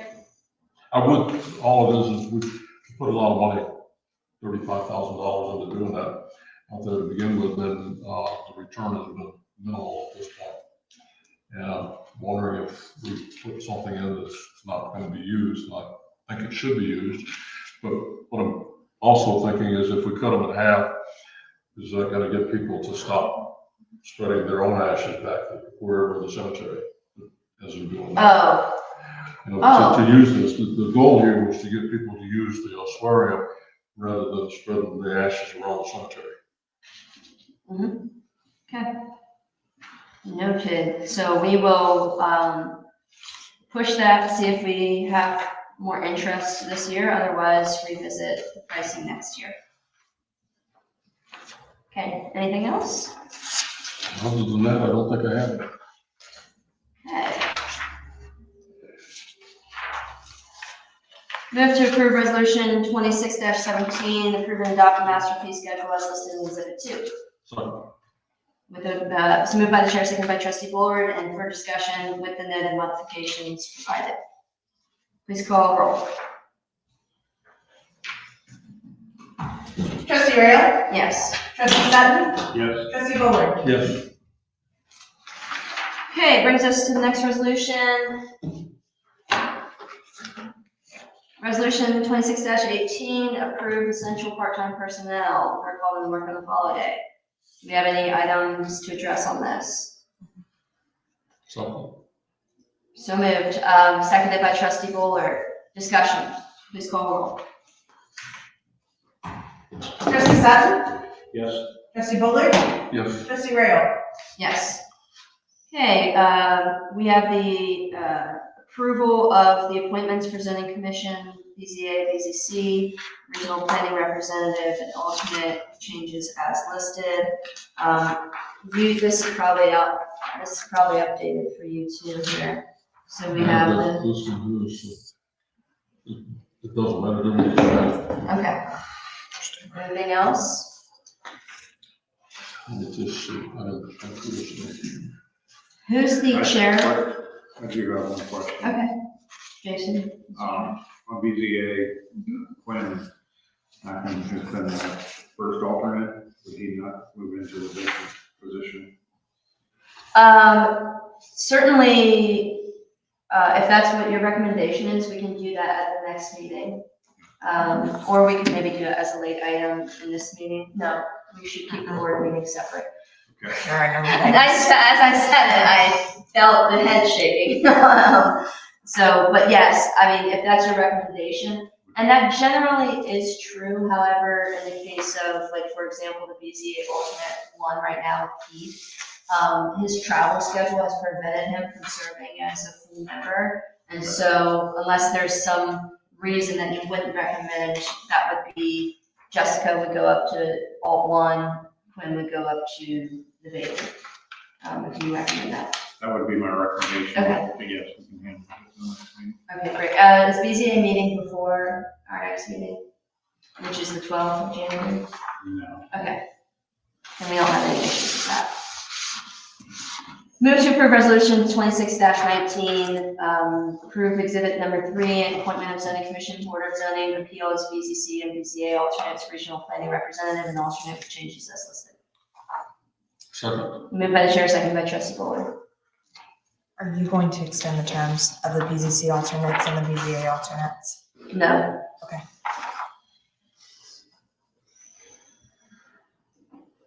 Well, now that I say that, typically we've done that in February, Okay. but I don't particularly care much for the fact that they're in March anyway. So perhaps we could extend it to have them rotating on the same rotational basis as everyone else. Mhm. Okay, friendly amendment to the resolution 26-19 to change BZA alternates, Keith Gosha and vacant position to term expiration of 12/31/2026, and the BZA alternates currently occupied by positions occupied by Quinn Manchin and Jessica Kunzel to expire 12/31/2026. Let me comment, the way we got to the 3-1 from the 12/31 is the 12/31 falls at the same time we're doing this, and we wanted to separate, trying to get all the people and the organizational minutes together at the same time. That was the reason for putting the date. And I can appreciate that on the one hand. On the other hand, this is the perfect time for the renewal of the terms for the organization purposes. I think if I understand correctly, it was because we didn't want to overburden the fiscal officer with the preparation of the meeting in the past. Is that true? I don't think it was an overburdening there. I think what it was getting everybody's approval that they were going to stay the good way they were. So that would be, I mean, that would be, in my view, that would be on the liaison to confirm. But I don't think that we necessarily need confirmation for the renewal. When they resign, right? Yeah. Okay, and then we can keep the 3 ones going as well for the other ones, that's fine. Thank you for calling that out. So, do I have approval of that friendly amendment? Okay. All right, any further discussion? Please call roll. Trustee Bullard? Yes. Trustee Sutton? Yes. Trustee Rayo? Yes. Thank you. This brings us to, 26/21. Yeah, we did skip 20, and you Yeah. still get the numbers, so we skipped 20, and that's fine, I mean. Are you okay with that? I'm okay with that, it's just gonna be, it's gonna go. why did we skip 20? I think it was just. Oh, it's just the numbers, okay. I was like, do we have a No, 20? it's just administrative. No problem, no problem. We can always, we just can't duplicate it. Exactly. Resolution 26-21, is there anything related to fire chief that you would like to know, or any comments from the board? My comment is, I defer all of these dates and times and certifications to the fire chief and the administrator for being right. I'm assuming they are. Okay, noted. I have no comment. So can you confirm the accuracy of the records that you provided? Yes, sir. All right. Move to approve resolution 26-21, approval of certified list of firefighters. Okay. Moved by the chair, second by trustee Bullard, discussion. Please call roll. Trustee Rayo? Yes. Trustee Sutton? Yes. Trustee Bullard? Okay, resolution 26-22, safety clothing roads department. There were some modifications requested to this.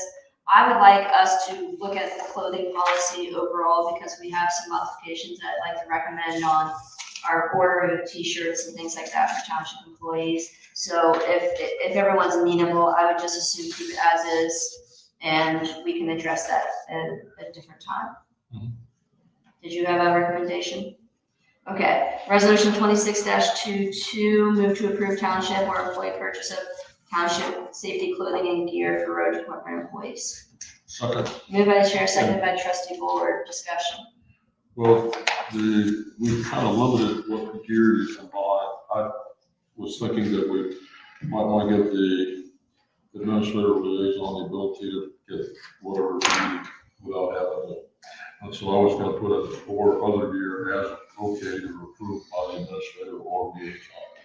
That's the language I'm actually not comfortable with just yet. I could probably get there if we talked about it a little bit more, but what I want to avoid is I do want there to be some uniformity and consistency in what we permit and how that appears.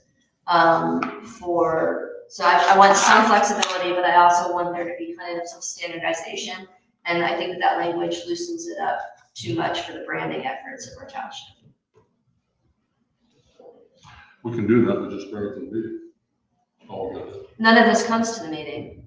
This is empowering, these items don't come to meetings. If there's something different, then I would want it to come to the meeting. That's why I don't want that. That's what I'm saying, is something different comes to the meeting.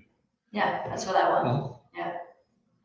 And I would like to have us talk about this a little bit more, not for the context of organizational meeting, but I don't know that this even belongs in the organizational meeting. I think it probably belongs in the handbook. And a general clothing policy would be in the handbook and then not need to be renewed or be renewed at a different time. Okay. What do you think about that? Does anybody, did you? Okay. So let's make a goal to have this not even be included in the organizational meeting next year, but be part of the handbook since we do have a new HR person joining us. Mm-hmm. And the last line, put and/or of this paragraph here. Does the sales tax thing actually get Maybe taken it's out? allowed. Because the new- And the last line, Yeah, it's, and or. well, Okay, last paragraph, final sentence. All uniforms and equipment are expected to be turned in when worn out and/or when no longer employed by the township. Friendly amendment. Okay, please call roll. Trustee Sutton? Yes. Trustee Bowman? yes, Trustee Rail? Yes. Resolution 26-23, approve work hours as stated below.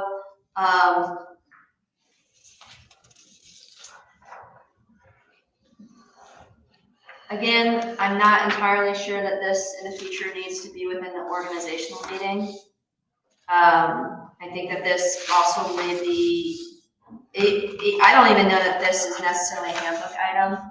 I think this is something that departments can probably work out in coordination with the administrator moving forward. So we can approve it for this year, but I did want to call out that I think it would be wise to look at the regular hours for roads department over the next year, exploring a Friday rotational basis and allowing the roads department to define those hours as not exclusively Monday through Thursday, but to provide flexibility so that we do have coverage for roads on Friday as well. What that looks like I don't want to tabletop engineer anything, but it's just a note. And that's why I think it should be within the administrator's purview generally anyway.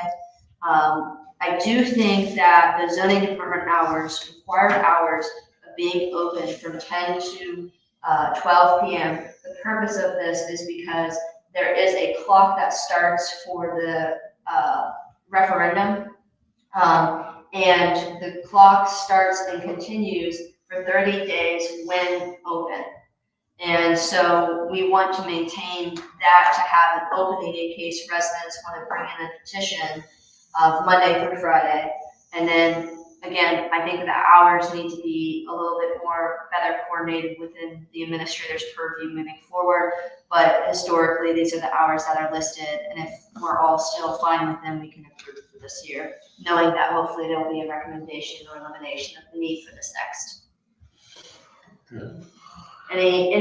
With that said, any comments, concerns? Couple things, not big ones, but in the first exception, like the snow removal and or other related emergency times as needed or as directed by the, I would say, administrator or department liaison, but I think the administrator should be the one that's really. Yeah.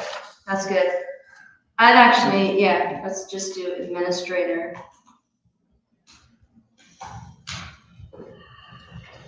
And we get into emergency situations like the tornado we had. Okay, and you want and or road liaison? And then, in the zoning department, the required office hours, I want to clear that that's the official hours for the township zoning office. Because that's the time that we have to have the office open for people to be able to bring in paperwork and do that sort of thing. The other hours are nice and good time, but that's the official. Let's replace, or let's include after required official office hours. It says required office hours. We're gonna I do just want that required understood official. as the official Yeah. hours. Got it. Good point. And then, the last line, do we need to put the, reference to the resolution for the holidays and that? I don't want that one because we add and or other designated days, so I don't want that to, I don't want them to reference the resolution and think that those are the only days we're not open. Okay. It's just- Like a good example would be the half day. Snow emergencies, because we're technically supposed to be closed on snow emergencies for the handbook, so. What's that? Snow emergencies, we're technically the office per the handbook can be closed for non-essentials on snow emergency days. So if you have a snow emergency and it's declared closed, Yeah, you can't have that. I mean, we can't. yeah, that's why I think designated days is important to include. Okay, any other notes? Move to approve resolution 26-23. Second. Moved by the chair, seconded by trustee Sutton. Discussion. Please call roll. Trustee Bullard? Yes. Trustee Rail? Yes. Trustee Sutton? Yes. Okay, resolution 26-24. Have these dates been verified by the chief and the county that can influence the dates being run at those times as well? There's no county events listed because they're their discretion to establish, so these are only the dates that the board, they come under the board for. Thank you, and so as well, I don't know that I would say under the board's purview. Like As touch far a as truck would be under established. our preview, but. It's, Another event. no, it's not. It's not funded by us. We participate, but realistically, we participate in a lot of events across the township that are not township events. Historically, it's never been our event. It's always been a county event. So last year when we said that this was our event, that wasn't true. You'll recall a conversation with Trustee O'Brien, the trustee meeting where we then came back and said, you might have been out of town. I'm I trying may to have. remember. I missed like one meeting, guys. It feels like everything happened in that It's meeting. specifically, there was a discussion that it is very much a county event and the county has clarified that for us. Okay.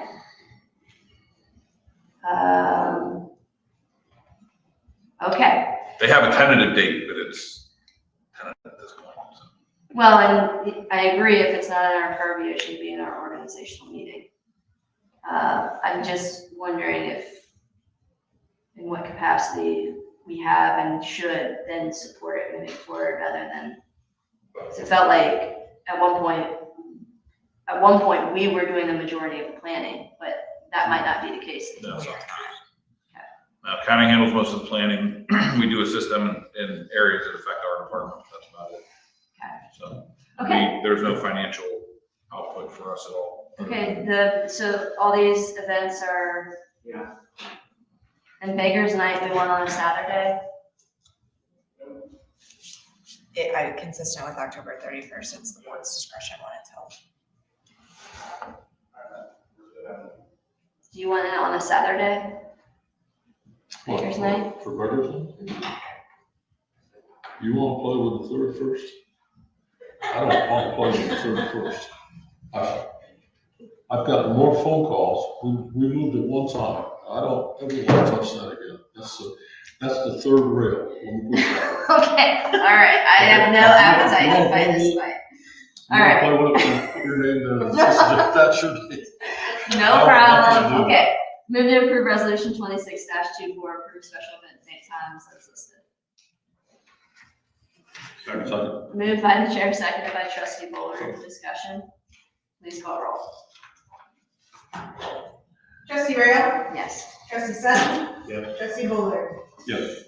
We will get calls, people complaining about being on Saturday because they want to go to a football game. If we Yeah. moved it to Friday, we'll get calls about people wanting to go to the high school. I hear you. It doesn't matter what you do. I hear you. The 31st is about the only thing that you can do that's halfway happy, makes people happy. Okay. Fair enough. And people plan their vacations around Halloween. Okay, fair enough. Okay. Resolution 26-25. Approval of the continuation of resolution 24-01-35, establishing social media policy and approve township administrator, zoning secretary, and trustees as authorized content managers to expire 12/20/31/2026. The only comment that I had was, on page 27, is the content. I didn't get a second. Do I have a second or no? Oh, sorry. Okay. Sorry. If you go to the content there, I think we might want to put something in about, any material that's approved by the administrator or the trustees. I don't know whether that's necessary. I This thought we was had what you would this. put there, but we could put things in addition to what's there. We have that. And number 2 on page 28, information requested to be posted outside of approved scope may be considered and approved on a case-by-case basis. And you're saying, and we want the administrator or board of trustees to be the one approving that. So that shall include, but No, next page, maybe I've got the wrong page. Right here is where we say this. So we have the scope of all the items Okay. that don't need any prior approval. So 2 does that. 2 does that, but the question is do we want to just say approve on a case-by-case basis by the administrator, not by the board anymore? And I think we should disconnect any comments from. We don't any have that, social- that's already in here too. Well, I just want to make sure that it's in there. I believe that trustee Bullard, when we established this policy, you were very adamant that we put that in here. So I'd be very surprised if it. Well, I'm just making sure that we're doing it again. Berlin Township shall not comment on the social media accounts of others.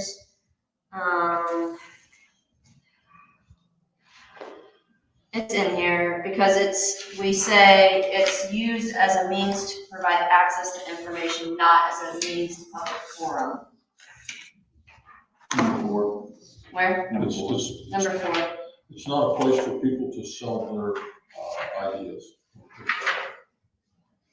No direct comments from third parties are permitted on social media platforms at this time. The intent of use is to be limited to distribution of information and not the creation of a public forum for engagement.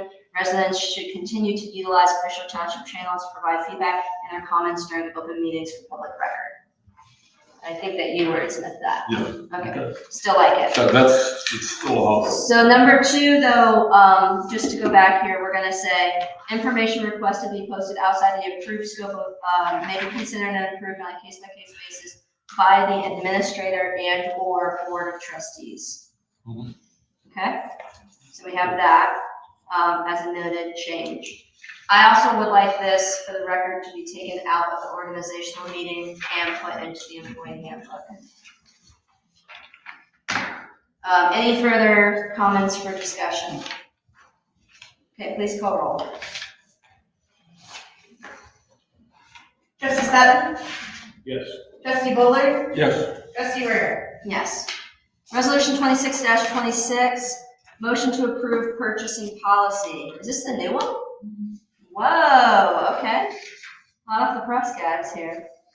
Or maybe I just thinking it was the old one. I've got a couple of comments. Okay, great, let's go through. What we're doing there is we're approving an $84,000 allotment for the year. If you take the $10,000 per on there, add them up, and then multiply it by 12.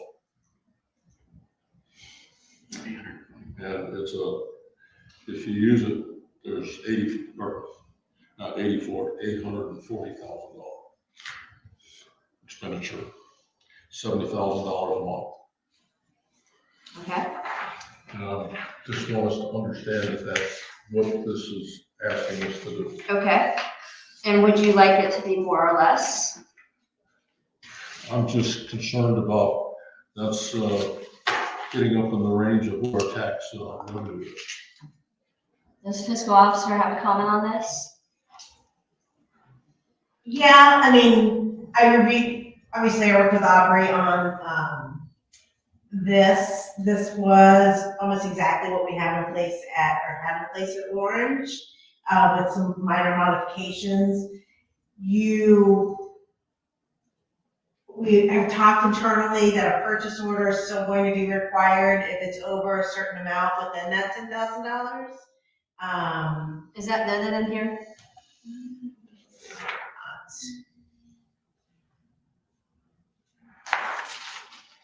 I was thinking, so, I mean, every purchase has to have a PO. Right, So really, it's any dollar amount, other than if it's on a credit card, but even then, credit card stuff. yeah, but I mean, we want, like, if Jesse's gonna go spend $7,000 with Dexter Company, he shouldn't just do that off the blanket, he should establish a PO for that. Right, yeah, but I mean, what this should help us with is, they run into the garage door, and they need to fix something, and, being able to pay that directly off the blanket PO. So Orange does have a larger budget, about twice or more the size of us, right? When we put this in place, it was about twice as much probably, yeah. We put it in place, I think, in 2020. Okay. Administrator Hale and Director Peden, any thoughts on this? So the 840,000, yes, that's for the whole year, but you guys will see the paperwork and the expenditures every month. So if people are frivolously spending, you can put a stop to it before it hits the 840 to begin with. I mean. And you should understand, I'm pretty tight fiscally, so I question just, if something looks excessive, I'm gonna question it when it comes to my office before you guys even see it, so. That's fair, but I also don't want you to have to be subjectively interpreting. I'd like there to be some threshold. So maybe we come up with so let's play that out. $7,000 to Dexter Company. Jesse brings this to you, or you would say, this is a lot of money. Yeah. We're gonna have you do What a PO versus paying off blanket PO. That's number 4 on the second page. Well, I mean, a blanket would exist, But but I mean, otherwise it's a the amount, right? So maybe we add the dollar amount to this, right? well, that would be the 10,000 on the front. So if you're going to do that, either you're going to lower the dollar amount or you're going to specify if it's not a blanket that you want it. It's a fair point, right? Yeah, I'm just trying to think through it, because we're changing also, we're gonna be moving away from requisitions and moving to POs. I have a form that, you guys will fill out requesting the PO. So that will be a change that implements with this. So what if we said the total amount monthly is 10,000, but anything above? That's hard for me to track within a month. There's so many things, $21 NAPA bill, when you got capital equipment over there for $397. That would be hard for me to track and work the number. It would just add more complexity to things. We could do it, it would just be something else I have to track. I was trying to make it easier, so, because if we said 10,000 total, but anything exceeding of $5,000. 5,000 to one vendor. I mean, if you, then that. Anything exceeding 5,000 to one vendor requires a purchase order instead of a blanket. Yeah, that's fine. I mean, if you want to go that direction. I mean, if you're, I mean. That we would have help resolve before the you run. tension. So if you're not comfortable, I mean, we could start, we propose maybe we start at, if you're not comfortable, you want to see how this plays out, we start this at 5,000, and then in 6 months, we revisit it. If things are going well, we have it to 7,500. Things are still going well, then we can go to 10,000. I don't know that we can operate, I don't know that we can spend only $5,000 if we're having one meeting a month. So, because that's what this is saying, they are authorized to spend up to $5,000 a month and that's it, if we reduce it. That's what they're proposing, but this isn't a monthly, this is a per item spend. The general Oh, it does purchasing say monthly. It process says said monthly. following Right, monthly you're right. spending operate. So if we're only authorizing it, they can both go exceed Agreed. $5,000 in one. Absolutely purchase. agree, I see that. Are on you this comfortable with credit card. us saying, Administrator Ariel, what I proposed with $10,000 total, but if single vendor exceeds 5,000 requires a PO and not a blanket? I have no issue with that. Okay, I think that's reasonable. okay, so Yeah, that, but I guess my concern is if the fiscal officer is saying it's really gonna be really difficult for her to It's track. I'm gonna have to figure out an easy way to report this, because right now it's. We've been supposed to keep track anyway, what was the 25? Orange, I mean, I you're never supposed to be on it. Orange. Oh, I'll be honest, it never okay. tracked it, Where so, language came from, so. yeah. Let me kick this also off, and we're required on any purchases to have the people fill out and say that they've paid their child support, they don't owe any taxes, they don't have any judgments against them, or any of that sort of stuff. We need to have an approved list of vendors. We can't just go spend the money with anybody we want to spend it with. So we either have to have an approved list of vendors that can use, they gotta stay within that approved list, or we gotta figure out a way to do the approval. We can't just do That's this and interesting get you around say that that. approval. Because if your vendor, what I have seen for a new vendor packet isn't what I had at Orange. Like in Orange, I would have a new vendor packet, which would include having them fill out a 1099, tax form, as well as another form for setup. But I don't see that that's used here. would So I you haven't recommend seen it be used? Yeah, one of those things that's on my wall, so, you know, So we'll get to it. is that a dollar amount thing? Because like we have to do that for every gas station we talk about, usually, Gas stations, you know, those, or are you talking like individual vendors? no, I'm talking, you wanna set up a new vendor for payment, direct, like your credit card, gas station's just gonna be a new credit card, right? If you wanna sign on John Deere Financial to fill our gas tanks, then yes, we would fill out a new vendor packet. Anybody that we're getting a W-9 from. Yeah. Exactly.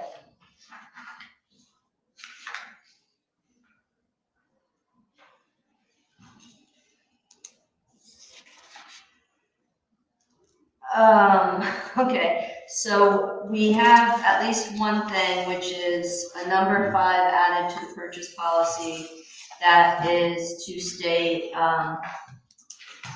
any, one, you have to help me with this language. A single purchase Exceeding $5,000 shall require a purchase order as opposed to a blanket. Per single vendor, What? per single vendor. Per single vendor. Well, wouldn't one purchase have to be a single vendor?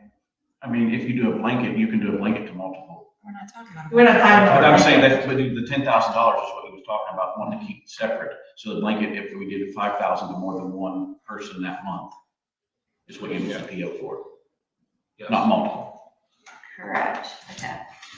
And I'm gonna put excluding direct expenses, because that will exclude the anthems, the. Totally fine. Okay.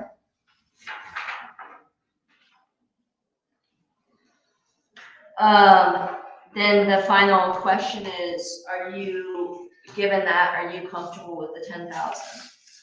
Is that why you brought that up, or do you want to see it lower?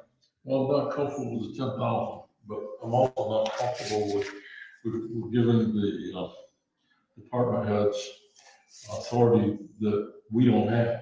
I don't have the ability to spend $10,000 without asking a whole bunch of questions and doing a bunch of things in the paperwork. What we're doing is we're giving that authority to the department heads to spend $10,000 without coming to the board for asking for approval. That's the part that kind of bothers me. And I know that you could do that in cities and things of that nature, but when you come into townships, it looks a little different to me.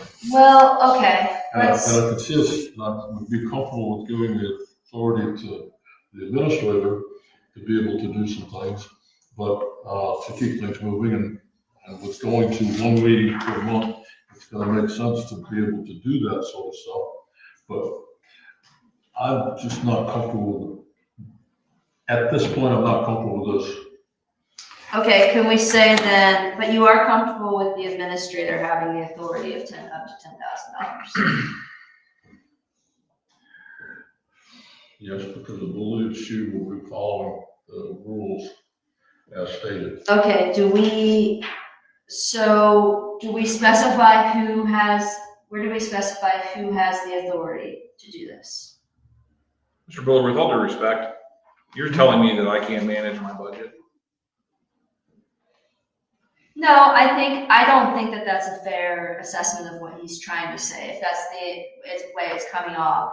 I think what I'm hearing is we are elected to be fiscally responsible over the township, and that we have a due diligence as well as you to be responsible.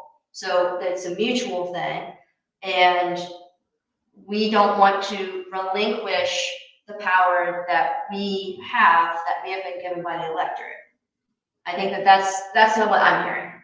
It's not a matter of not trusting you specifically or you specifically. It's a matter of setting up a structure by which accountability flows in the right direction, right? That's what I'm hearing. Is that a fair I assessment? think the statement that the board is comfortable with the administrator and not the department heads because I would follow the rules, I think is where I don't Okay, think that's what you intended. Because I have every confidence that if these rules are established or whatever policy is established, they will follow them. okay, that's fair. Well, it's stepping from micromanaging it, which is what we're doing, to just unlimited, here's $10,000, spend it however you want. Because that's what this says. But there's checks and balances. So you've got the Understand. fiscal office, and so you've, at some point, the board has to decide to trust in the people that are hired to do these roles. But, and you also approved a budget that Lisa set out, which we had notes, and so by approving that, you're approving what we intend to spend for the year. So I feel like there's a lot of things built in, but we're just not being empowered to do those things. But what I'm getting at is we've got to, if you look at the budget and all that sort of thing, we got a whole bunch of blanket purchase orders. And the blanket purchase orders are for, you go spend however much you want of that for those materials. What this is a blanket purchase order for anything. So And that's different to me. And I don't know that and it's stepping from being in control of that flow of money to giving that control as a budget item. And it's a big step to me when it goes to being a budget item. And I'm not commenting about, do I trust anybody or anything of that sort of stuff, I trust them. If I didn't trust them, I'd be doing something wrong. But it's, does the state allow us to do that? That's the question I got. The state does allow us to do it. Because during a good audit, a good auditor would ask for a copy of my purchase policy. Mhm. So that's pretty standard request for, our biannual audit would be for the purchase policy. And I think if, to Aubrey's point, that we're following a budget, an annual budget, we're not exceeding that monthly budget. Or eventually an annual budget, and we're still now allowing them, each department and the administrator to do their do we still review as an itemized purchase, every single purchase that's made by this township, correct? Correct. So we still see everything. It's true that what this change is we can't stop it necessarily before it happens, but we can still review it.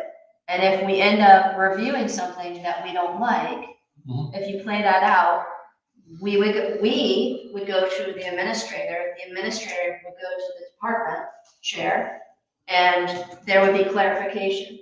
And if we didn't like that purchase was made, we can do something about it moving forward, right? What we're doing is we're putting $10,000 in a position of spend it or lose it. I don't agree with the spend it or lose it. No. Trust me, that's my tax dollars, right? So if I start to see that, then I would have a significant problem. Well, I appreciate you stating that. Let's make certain that we can go one at a time here. So if you feel that it's a spend it or lose it, that to me seems to be the core of the issue, right? And what we want to prevent there is we want to make certain that anybody utilizing this money is doing so responsibly. How can we get to that point of assurance where we are empowering our people, which is what we need to do as a board, and still, it's like trust but verify, right? Mm-hmm. Trust but verify. I think that we have, at least right now, enough mechanisms in place that I can verify any purchase that's made at any time.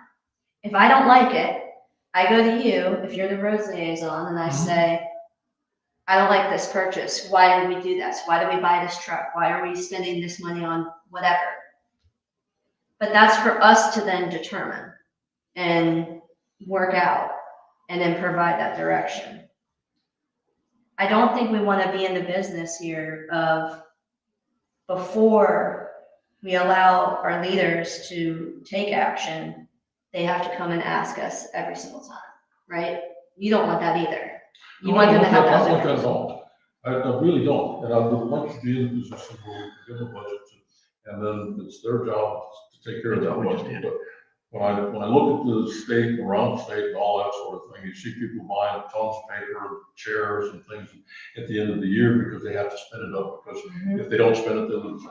Yeah. And this is, we're giving them $10,000 each month, and it's $10,000 to spend it. If you don't spend it, well, it just goes back into the treasury and we keep going, down the line. I would expect this to be, maybe $50,000 each for the year, not turning $840,000, which is what this does, over to them to be able to spend. We do spend that amount anyway, right? It's just a matter of whether we pre-approve that spending or not. Yes and no. Are you saying that, so I hear what you're saying. So you hear his concern. What's your response, Trustee Sutton, to Trustee Buller's concern, given what you stated? We have to trust the people that we're hiring and putting in leadership positions. As I understand it, we will see every purchase and sign off on those after the purchase, possibly. But if we start to see a trend developing where we think someone's spending unwisely, I think is your concern, Ron. If we see that, then that's where we could revisit or set up for. Or maybe, could we start at 7,500, or is that too low? I want to ask the administrator. I think if 10,000 is the number that coincides with our annual budget, I'm comfortable with the number. What about, would it make you more comfortable if I sent payments, since we're only gonna be meeting once a month, if I sent payment reports each week so you can see what's getting spent each week? I think those are very easy to email out. If I'm hearing it correctly, I think that the tension here is there's trust and there's accountability. And it's important to trust people. It's also important to have people be accountable. Is that what I'm hearing? Is that fair? I'm not as concerned about the accountability as I am about the trust. I'm also concerned about finding for recovery. Okay, I don't want any finding for recovery. I get that. And you gave them this amount of money, but what were you getting for it? I can only say, you know, hopefully good things. I can't say what I got for it. Or what I spent it for.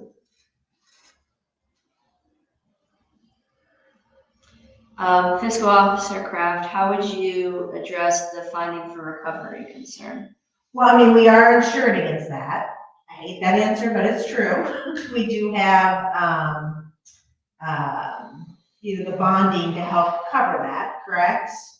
So, and in my 5.5 years of doing this job, I have not had a single findings for recovery.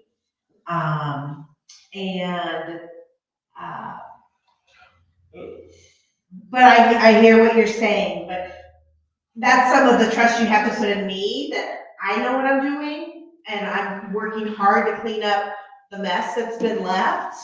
And, you know, the last thing I want to do is put myself or you in a precarious situation.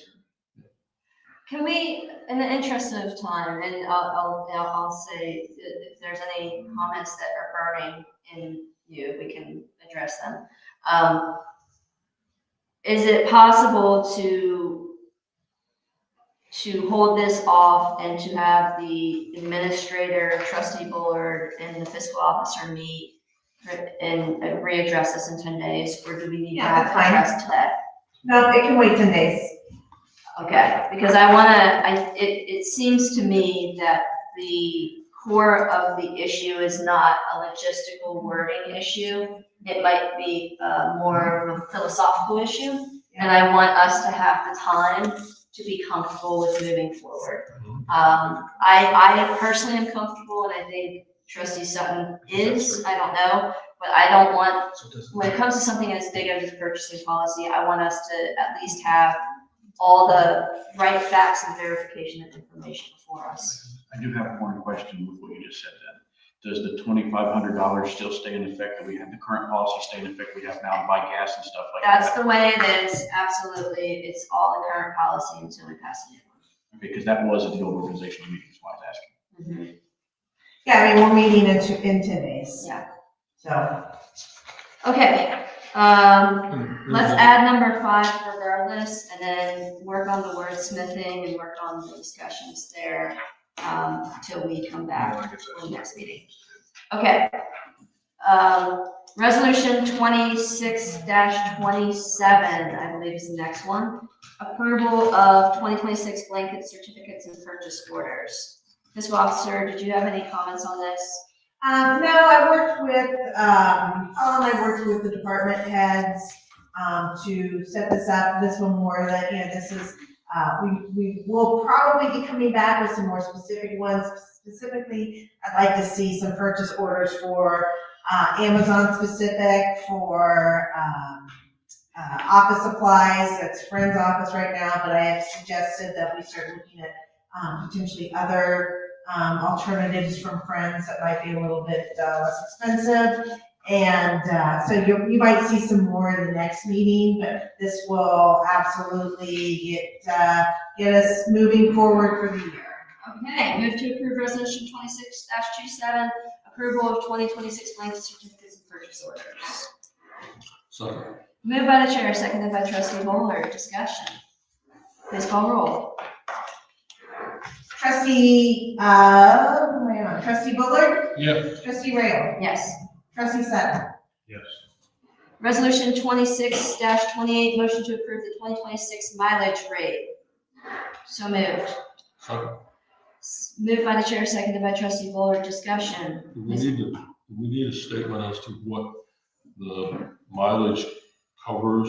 Because things like parking and that sort of stuff is considered to be by the government at that 72.5 cents per mile. That's What not do you something. mean? Parking? If you go someplace and you gotta pay $10 for parking, okay? $10 for parking comes out of that 72 cents per mile, is the way the government looks at it. Just- Something like I'll give you a reimbursement for it.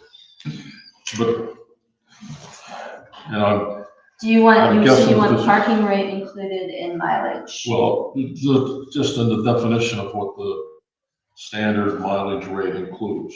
We don't need to put that in as long as Aware, as long as we're all understanding that the mileage Got it. rate and what the mileage rate includes is what we're calling for here.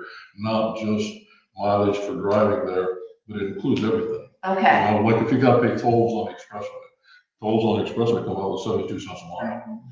So this is the IRS's definition. The mileage rate for business is based on annual study of fixed and variable costs of operating an automobile. So it's the cost of operating the car. So it's your tires, your brakes, your oil changes, your gasoline, all those things. So I don't see anything in this definition. And I know that personally I have expensed out toll, my husband travels a ton and he expenses out tolls, he expenses out parking. We itemized for years when he was a sole contributor, and we always itemized mileage as well as separately from parking tolls, things like that. So I don't know. If we did just that for tolls in Pennsylvania, the 72.5 cents would cover going down toll in Pennsylvania. Or Ohio anymore. I- That's not true. Administrator? I'm gonna go back to what problem are we trying to solve, because we send the large majority of our individuals who do travel, occasionally, if they choose to take a personal vehicle, then we oftentimes don't. We may do gas reimbursement, but that's it. Otherwise, I'm trying to get at what are we trying to fix? Because most of our people who travel take a township vehicle, in which case they're gonna be putting gas, it's not only an gas. issue. And- So, And offering them the township vehicle absolves us of paying they're paying correct, their mileage we if they try choose to take their to own. not do That's their mileage, choice, and not so ours. Well, if I run to the bank, twice a week, at 14 miles round trip, that starts to add up for my car, right? If I have to run to Franklin County for a meeting, with somebody, and I don't take a township vehicle, then, I'd like to be reimbursed for that. But as far as specifying the parking and the toll, as Oh, far as getting to that piece, I don't know what real benefit that's adding. That's just not something. Let's that note comes of up. what it's being included and keep the language as is. Does that sound good? Thank you, guys. so you're saying tolls and things and parking are included in the 72 cents? I'm not saying anything. Okay. Trustee Bullard wanted to make a note of what by definition should be included, but we're not gonna modify the language. Because I'm not sure that that's gonna stay the same anyway. We can always give more, we can do more and all that sort of stuff. But if we're using the federal rate and it's federal rate plus whatever those other things need to do. But right now, what we're saying is the federal rate. Yep, noted, it's the IRS standard mileage rate. Okay, please call roll. Trustee Rail? Yes. Trustee Sutton? Yes. Trustee Bullard? Yes. Resolution 26-29, motion to approve employee changes in payroll information. Employees wishing to change any payroll information must submit it to the fiscal officer prior to the next pay date. Records will be changed prior to the next regular pay date after receipt request by the fiscal officer. We're gonna include this for this year. This needs to go to the handbook. So moved. Second. Moved by the chair, seconded by trustee Bullard. Discussion. Please call roll. Trustee Sutton? Yes. Trustee Rail? Yes. Trustee Bullard? Yes. Resolution 26-30, approve and adopt a 3% wage increase for all township personnel and pay rates with the exception of all bargaining union members and any new hires with a start date after January 1st, 2026. The effective date is January 1st, 2026 for the calendar year 2026. Second. Moved by the chair, seconded by trustee Bullard. Discussion. Do we need to put in I would suggest putting in a rounded up to the nearest penny. Yes, final sentence, all rates hourly shall be rounded, all rates shall be rounded up to the nearest penny. Second. Shall be rounded up. Shall be rounded up to the nearest penny.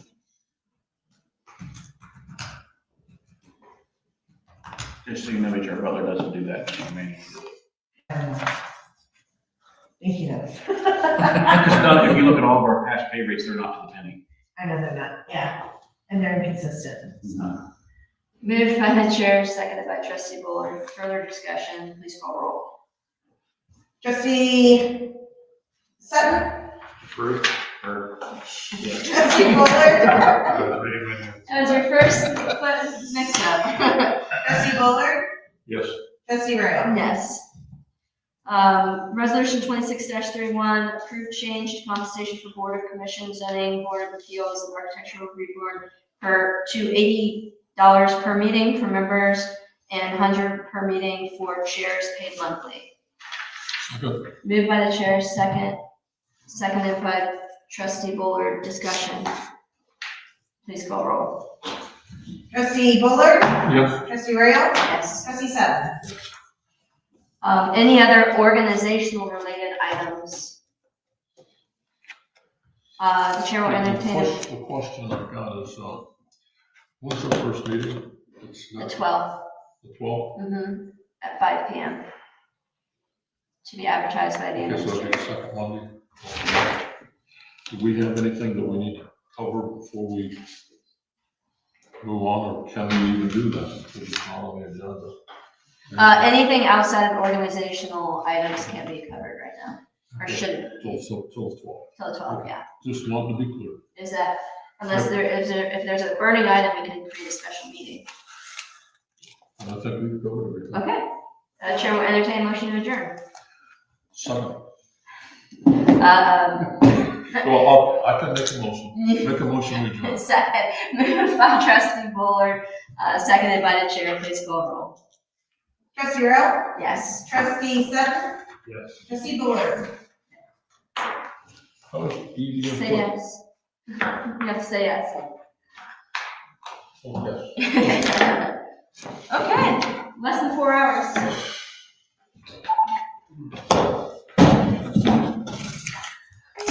You can have